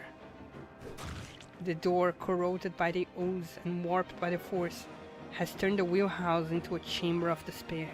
Man, there's land ahead. Only I can get us there. Don't come near me! Vicmar's terrible screams mix with the incessant pounding, drilling into everyone's ears and fraying their nerves. Shin and you hurry over to the scene. Where's the breaching axe? The crew seems stunned. Shin asks again, her tone stern. Where's the breaching axe? Round the corner, by the stairs. I'll get it. Reed quickly returns with the axe, but as he stands before the door, his hands begin to shake uncontrollably. Forcing open the cabin door might release unknown contamination and threats from within. What will he find inside? Vicmar's half-eaten corpse? Rotting things from this sea? Or... Break it down. Não, a dublagem tá incrível. A dublagem dessa história tá do cacete. Save him. Shin's orders carry an unshakable resolve. The axe comes down at her command, hitting the cabin door that separates them from the unknown horror. One swing. Two. With the third strike, the lock shatters. The door teeters open.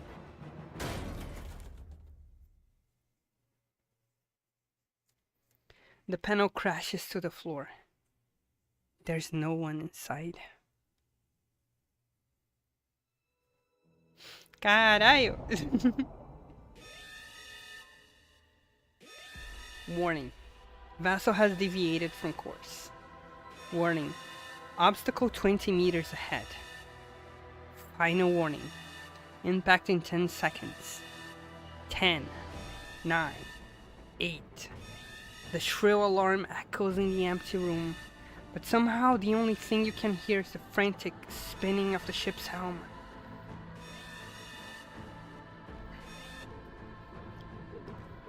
Through the viewport you see a colossal shadow bearing down on the small research vessel.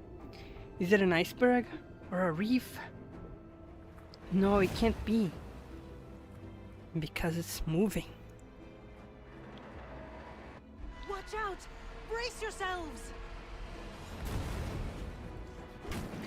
The next second, everyone is thrown from their feet. Their back slams hard into a wall, and with a crash, a metal shelf collapses on top of you. No! I'm alright. Fighting through the pain and nausea, you force your eyes open with sheer willpower. The entire ship has nearly capsized, seawater pouring in through the portholes. And now, the only person still standing is Shin. In the raging storm, she's gripping the helm with all her strength, her feet barely touching the ground as she struggles to anchor herself in place. In this moment, her fate and the ship's fate have become one. Finally, the ship stops tilting at a most perilous angle and slowly settles back amid the screech of tortured steel. The cabin falls silent. The only sound is the howling wind and crashing waves outside. A deadly silence hangs over the crew. You can't tell if it's the shock of surviving the disaster or... You look at Shin, who has fallen to her knees from exhaustion. She must have hit something just now. Her blood is trickling down from her temple. Where the hell is Vicmar? Ok, eu não tava pronta pro bleep censurando palavrão, me pegou de surpresa. Vicmar. The captain slams his fist into the wall. You feel the metal shudder behind your back. All that's left is the sound of his heavy breathing. No one dares to say another word. Shin slowly rises to her feet and staggers towards the spot where Vicmar had once stood.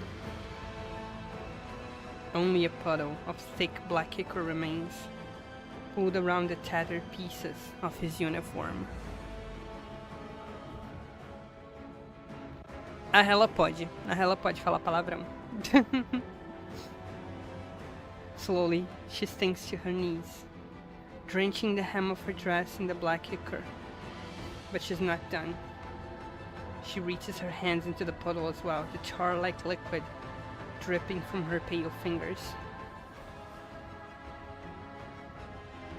Then, she carefully picks out the scraps of cloth that are still recognizable, the only pieces left of him, and gently cradles them to her chest. Tumultuous emotions wash over the survivors. Anger, fear, confusion, and amidst it all, she realizes that you're the only one watching her. Shin gives you an almost heartbreaking smile and says softly, like she's comforting a child. Maybe he's just missing. We can't give up hope yet. Pena que o sprite dela não é atualizado com ela com a cabeça sangrando.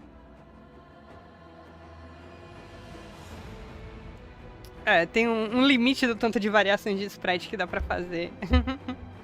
Em um tempo razoável. Blood drips from her face, vanishing into the black puddle beneath her. You should go help her, but something holds you back. You can't bring yourself to disturb this moment. The scene before you seems to forbid any intrusion. Pressure up. The deck lies in wreck. Half the equipment that once packed every corner is gone, while the rest lies smashed to pieces. Several crew members huddle around Captain Edmond, their voices shaking as they count the survivors. Is this everyone? Where are the others? Weren't you supposed to be wearing feathers? There was no use. The wave was too big. Once they went overboard, the line snapped before I could put them up. We only made it because we were clinging to the mast. The crewman is soaked to the bone and looks like a mess. Contamination from the sea has spread across his body. He may have survived, but not unscathed. Swear word! The captain breathes heavily, fists clenching and unclenching at his side. He's your captain, and at times like this, everyone needs him more than ever. You survived. That's what matters. I'll check the other sections. There might be more who went overboard. Find a way to reach Pilgia. See if she can find any sign of our people underwater. Oh, tem recruit ali. You go to the edge of the deck and call out. Pilgia! Before long, a familiar figure surfaces from the water. Thank goodness, you're alright. Did you know about the commotion just now? Any changes on the water? Pilgia nods, then shakes her head. There's something in the water. But the water's murky. Too many formless things. I almost caught up to it, but it disappeared. I only saw a blurry shadow. It's rare to see Pilgia on edge. She seems to be blaming herself for losing the culprit that attacked the ship. Don't worry about the monster for now. The collision threw some of the crew into the sea. Captain Admon wants to bring them back. Yes, I saw them. Found 2, they're back on deck. But the others... I'll keep looking. At least I'll bring back the bodies. Be careful out there. Pyrgia raises a hand and makes a wiping motion across her face, as if to brush away her unease for your sake. She gives you a faint, strained smile. I will. Come back safe. The next second, she disappears beneath the waves. Pyrgia, minha querida, eu amo ela. Pega essas moedas e vamos recrutar. You find a cage made of stone. Through the gaps beneath the bars, you catch a glimpse of the figure inside. Ninguém leva Nightmare aqui pra casa, né? A gente tá aqui pra gastar.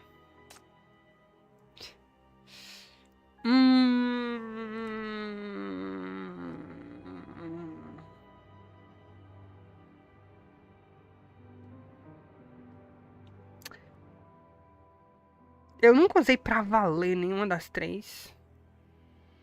Mas eu tô achando que eu vou com a Grave só pelo boost de ataque. 2 core damage, legal.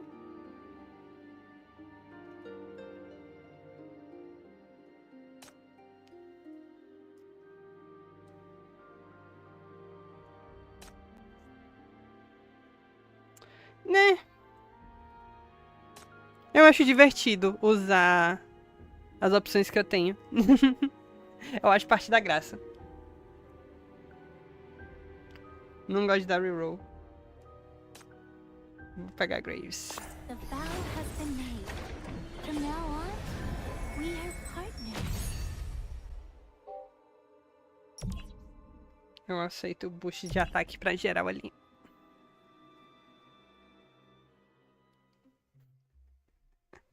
Esposa, noiva. You head below deck. The power is out and you can only rely on the weak beam of a flashlight to check your surroundings. The boiler room is in shambles. Stacks of supplies, meant for longer trips into the DC, have been smashed to bits. Hey, little one, don't come in here. There's nowhere to stand. I'm just grabbing some spare weapons. You stay there. O negócio que eu tô pensando é que, tipo, o Eternal Nightmare da Pyrgia tem combate pra cacete. Esse tem bem pouco em comparação, pelo menos até agora. Então eu tô imaginando que perto do final ele vai dar uma densidade maior de combate. It's you. I've been waiting for you. I'm not. You are me. You... Meu Deus. Plot thickens. You are the abyss. You are darkness. I am not.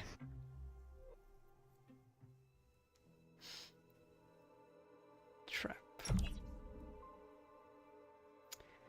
Though darkness has assailed you time and again, the same helpless feeling returns, the icy grip of the abyss dragging you down. But this time, you are not alone in the void. A severed tentacle thrashes before you, its hateful eyes locked onto yours. It writhes in furious defiance, it shrieks, piercing the gloom. Now might be your only chance to end it for good.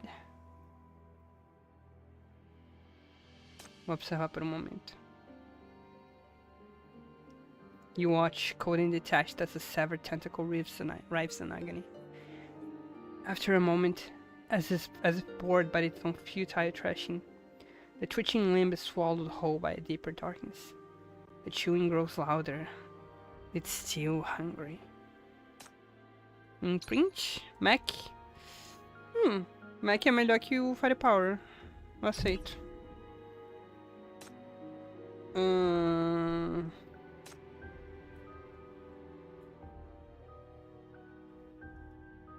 Verdade, eu não tava usando o ultimate do grifo.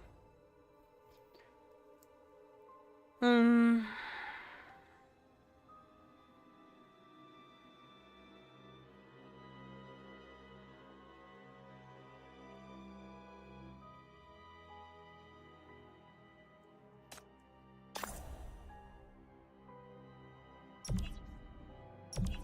Bramsteel.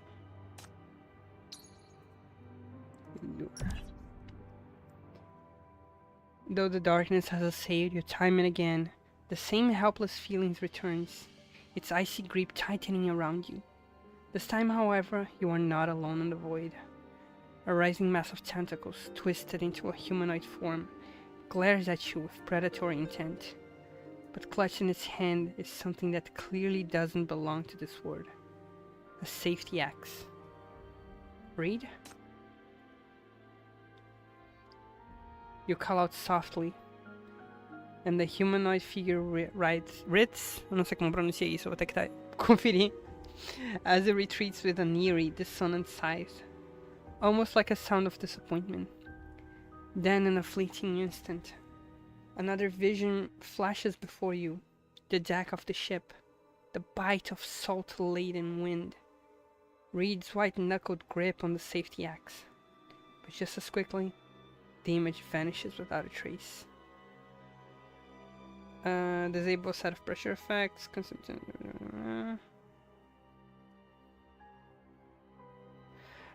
Tô com Sam pra gastar.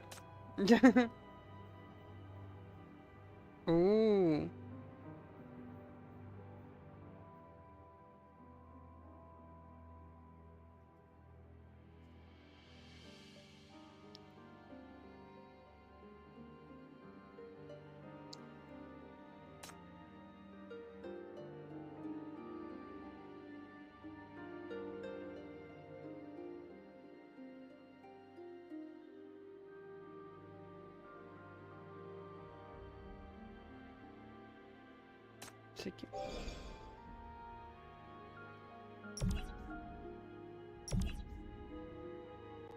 You've grown accustomed to the roles of dissolution. Now, so long as your resolve stands unshaken, neither the bewitching mists, nor the darkness, nor the lurking monsters can bar your way. Reality and your companions await beyond.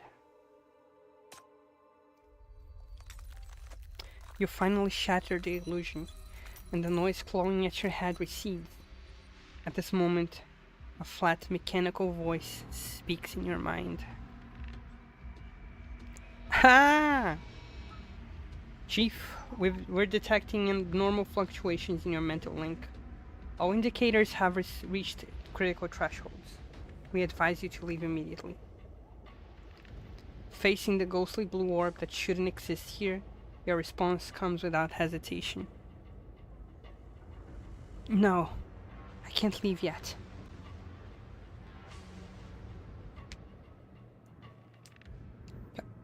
Who are you talking to? Reed asks nervously in the dark, his flashlight sweeping in your direction. Joga minha calcinha nele. Celina não pode ver uma forma geométrica flutuante. It's nothing, I just spooked myself. After steadying the guard, continue your mental conversation with Shaw. Shaw. I can't leave. They need my help. Besides, we haven't gathered any useful information. It's too early to go back. Shaw falls silent. After a moment, it responds. Understood. We respect your judgment, but retain the option to sever the link by force. Please proceed with caution. Eu vou fazer mais essa etapa. E eu acho um bom ponto para encerrar a stream, só porque tá dando o tempo que eu tinha previsto.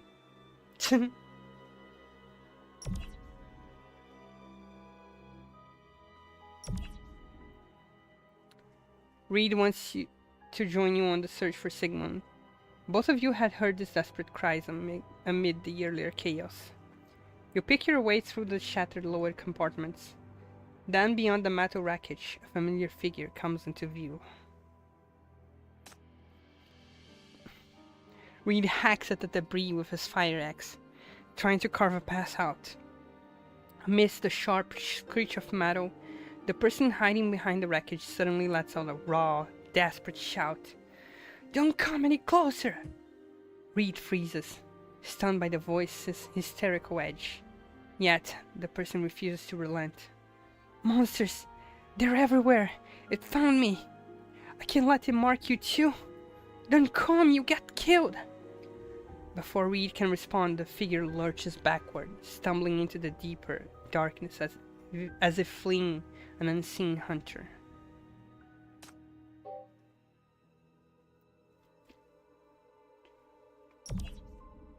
Então, terminando essa fase, pegar as recompensas e aí a gente vai abrir o Google Tradutor para ver como ele pronuncia o nome.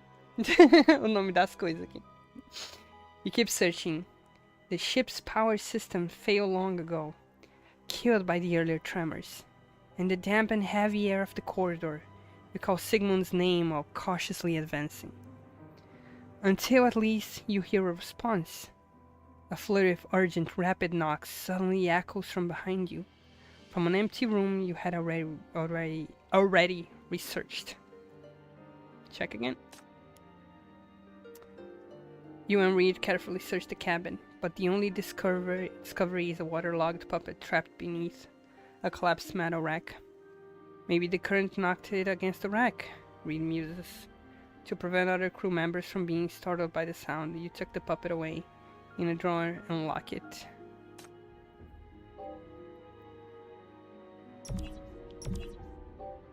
Opa, pressão aumentando. You refuse to give up on Sigmund, bypassing the blocked corridor. You search room by room until finally you stop at a locked cabin door. A rustling sound comes from beneath the door, punctuated by ragged, heavy breathing. In the beam of your flashlight, a dark, unknown liquid seeps through the door, slowly consuming the panel. Sigmund, you in there? Open up, you need help. Go away! I told you there are monsters here! Open the door, we can take care of them together. You haven't seen them only because they haven't found you. Get out of here. Leave me alone, I'd rather die in here with these things. Fuck it. Knew this axe would come in handy. Here, hold the light for me. You take the flashlight from Reed. He raises the emergency axe and hacks down at the door lock. But the moment you break down the door, the figure huddled in the corner howls. Spreading his arms wide, he lunges towards you. Stay away from them! Time seems to stop. Countless slimy tentacles erupt from the surrounding darkness, piercing the first mate's body. He freezes. His face begins to melt, then his torso, his legs, finally his arms. In an instant, he dissolves before your very eyes, leaving a man-shaped puddle on the floor. On the outline of his outstretched arm remains, vaguely reminding you of his final protective gesture. The black ichor pulls at your feet. The scene is horribly familiar. The power to destroy people with fear, to twist reality through the mind, just like what happened to Ragnar several months ago. Ragnar, that's right.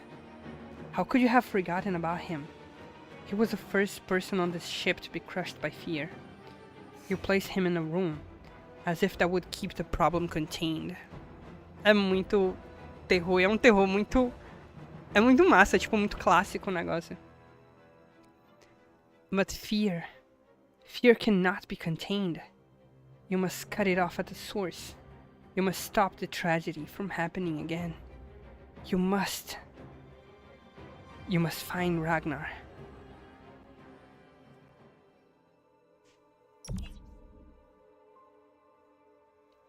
Hallucinations waltz with screams across your vision, while a searing hunger claws its way from the depths of your soul. It compels you towards the mist, its flickering crimson glow pulsing like a diseased heart. The sea of calamity churns, the drowning surges sink in its tides. In this ever-shifting nightmare, what can you possibly do? The fluted passages wind like a labyrinth, but you don't need to recall which room is his. Some dark intuition guides you, pulling you toward the only destination. Finally, you stop at the door.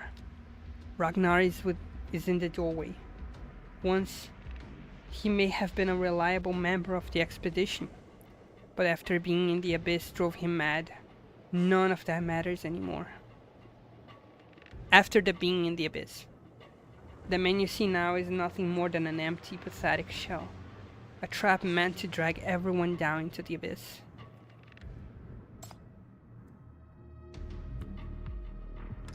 The door is unlocked. You push it open. The attack you braced for never comes. In fact, the room is exactly as you saw it last time. No monsters, no strange black ichor. Only a hunched figure sitting by the iron cot, his back turned to you. How deceptive. His body no longer shows any sign of mutation. You may even mistake him for any other harmless patient. Why didn't you see sooner? Humans are fragile. A little fear, a little pressure. That's all it takes to crush them, turning them into puppets of the abyss. But that same fragility became the disguise that fooled everyone, making you overlook the one threat you should never have ignored.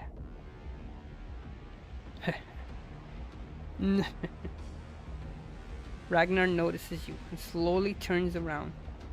His eyes are two pitch black voids. His mouth is split into an uncanny grin as a dry, raspy laugh escapes from his throat. It's laughing at you, mocking you from the husk of your former teammate, mocking the blind, weak fool you are.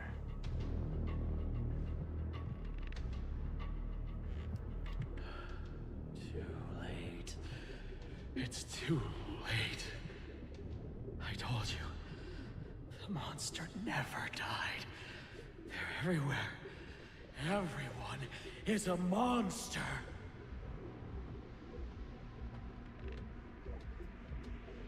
Go. Bring Ragnar and the collectors back to them. Go back to them. Yeah, baby.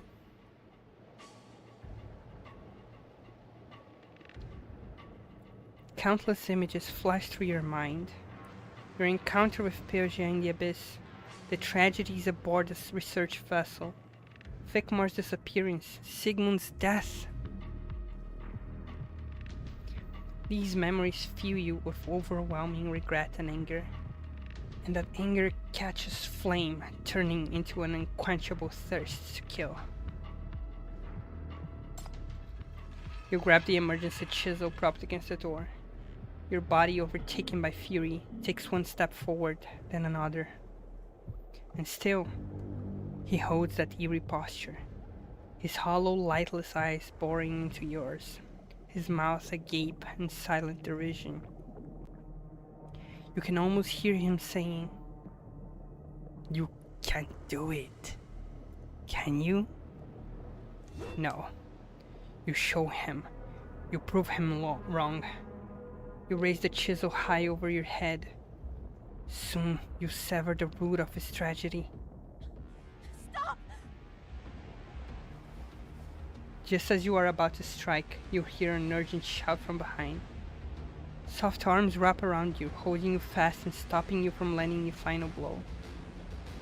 In an instant, your body freezes, as if plunged into an icy ocean. But how could you let something so weak stop you? Here's the source of contamination on the ship. He's the one who killed Vikmar and Sigmund. You're the one who saw through his disguise. You're righteous. You're good. You must save everyone. He brought the monsters from the abyss onto the ship. He led the thing from the water back here. Think of those who died. They died because you're foolish, because you're weak. If only you had killed him sooner. If only. Do you still remember their eyes? Do you remember how they looked at you before they died? You must not forget. I believe in you. I believe I will not forget. Believe in myself. I will. Tear him apart, tear him apart, tear him apart, tear him apart, tear him apart, tear him apart. Once, twice, 3 times. The thick, sweet tang of blood fills your nostrils. Blood sprays into the air. The droplets hang there, morphing into countless faces, crying, screaming, sprouting infinite hands that pull you into their embrace. You're face to face with them. They open wide their pitch black eyes, open their crimson mouths. For us. For us. Save me. Save me. Save me. Save me. Save me. You are doing the right thing. You are all doing the right thing. Kill him. Kill him. Kill him. You strike again. This time, something splashes onto your lips. A soft, sweet, juicy morsel. It tastes divine. Meu Deus. Meu Deus. Essa cena, eu tô tipo... caralho. Your desire is finally sated. O povo entrou full modo de terror nessa história. Caralho. You collapse to the ground, completely drained. You're caught by the person who first tried to stop you. She holds you in her arms, human warmth seeping through the damp fabric into your body once more. You feel at peace. No, it's the warmth of blood. Shin? You jolt upright, only to find her a mangled mass of flesh and blood.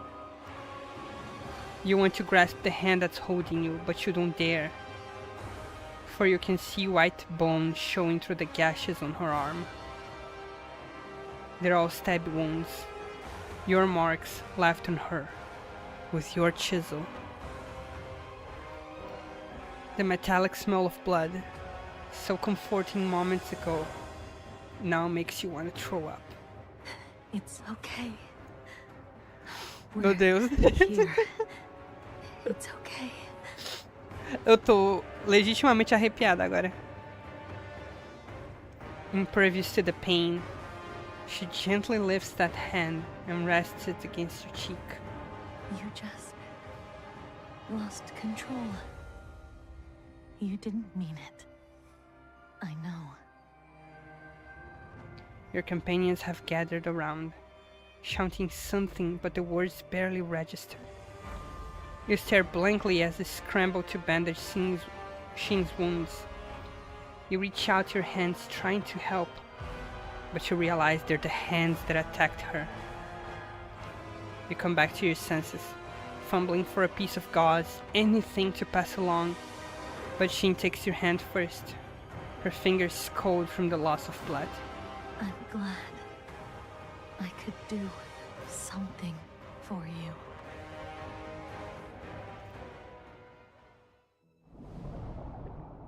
Cacete!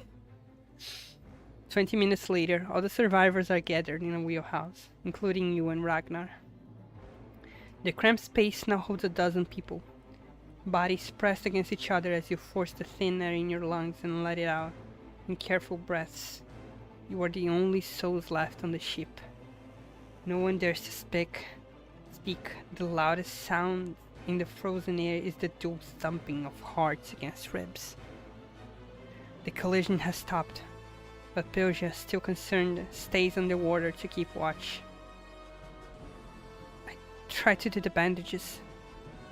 Is it okay? You keep your head down, too guilty to meet their eyes, and busy yourself with dressing Shin's injuries. The cut looks terrible, but thankfully, they're just flesh wounds.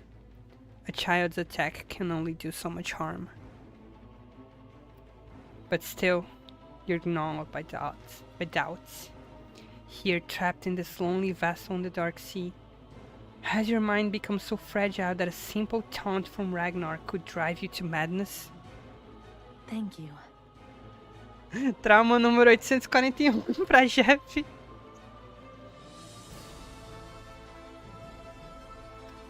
Shin interrupts your brooding. With a faint smile, she rises gracefully, smoothing the creases from her dress. Her composure seems to dispel the suffocating dread in the air. We've cleared the danger zone. If we keep going in the direction you gave us, we should, in theory, reach land soon. However, there is bad news.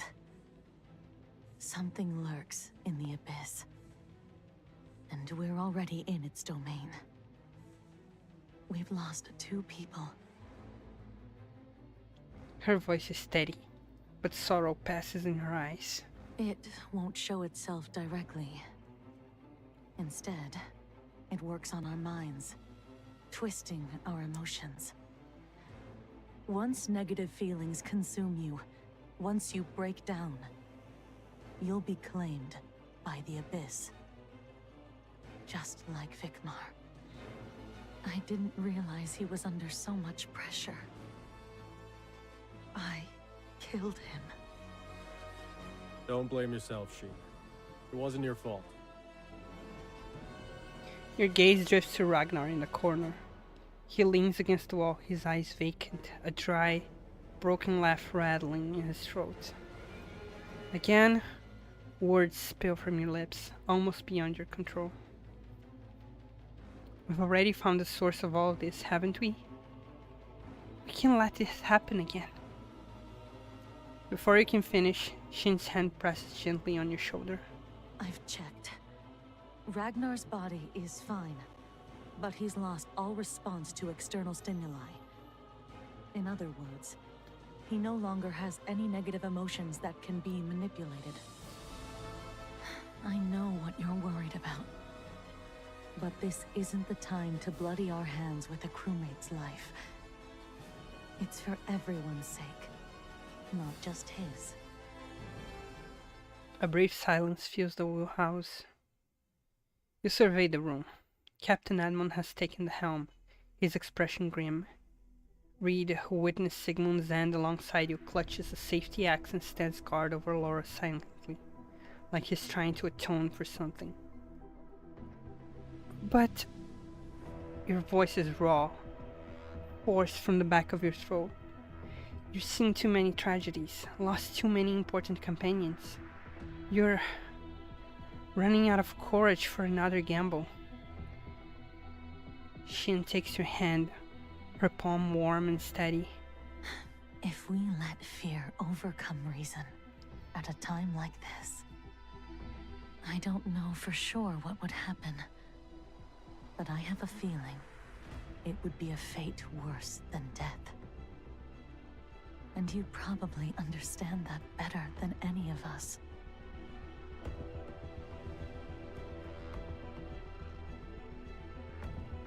Noticing your silence, Shin offers a familiar smile. The expeditions faced impossible odds before. And every time, we pulled through by supporting each other. This time, it'll be no different. After a moment, Pilja's fragmented words crackle through the silent radio. You saved me. This time, I'll continue to believe in you. Every eye in the wheelhouse turns to you, some confused, others hopeful, but all filled with trust. Thank you. You close your eyes, your chest heavy yet warm. The dark feeling of despair seems to have lifted a little. I'll get us out of here, but until we're truly safe, no one can let their guard down. Weapons clutched tight, the crew watches Ragnar with wary eyes, isolating him in an empty corner of the room.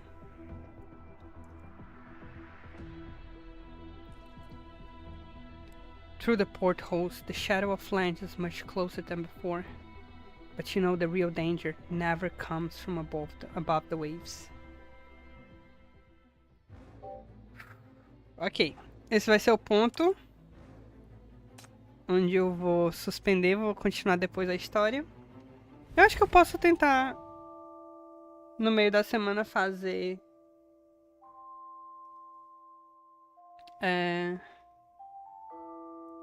stream também, e aí eu tenho uma história completinha nos VODs do YouTube. Com licença, vou pegar umas recompensas aqui. Inclusive, como é que tá o...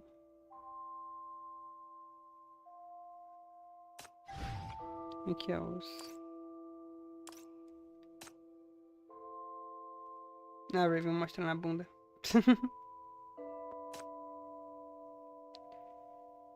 Tá aqui a menina... Ih! Provavelmente vou ter que jogar a história mais de... vou ter que jogar a história mais de uma vez pra poder pegar ela. Bem de boas. De boas. Vou fazer o seguinte agora. Importante.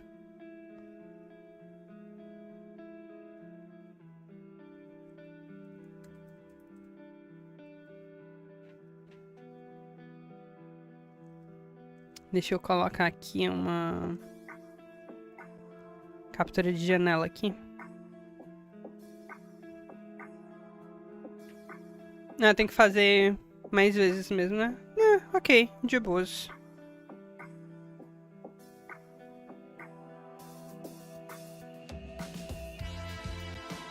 Diminuir um pouquinho o volume aqui do jogo.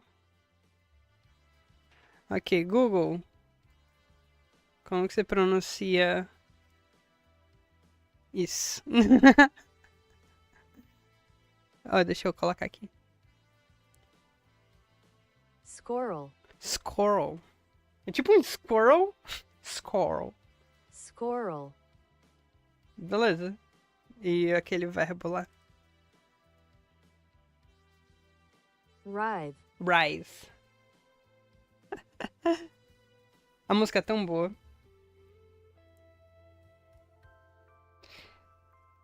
Eu adoro colecionar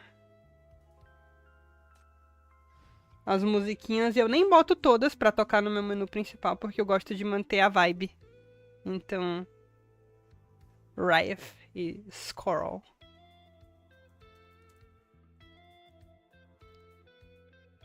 Em inglês é uma palavra é um idioma inventado mesmo, né? Squirrel. Eles misturam as letras e fingem que elas fazem sentido.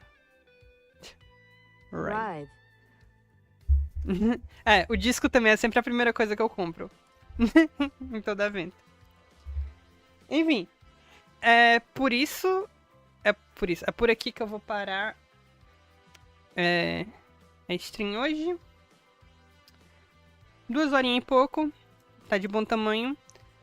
Eu vou ver se ao longo da semana eu vejo outro dia pra poder continuar a historinha e documentar tudo bonitinho pra ter no YouTube, fazer uma sériezinha aqui. E é isso. Obrigada a todo mundo que veio aqui. Agradeço muito a companhia. Bom resto de domingo.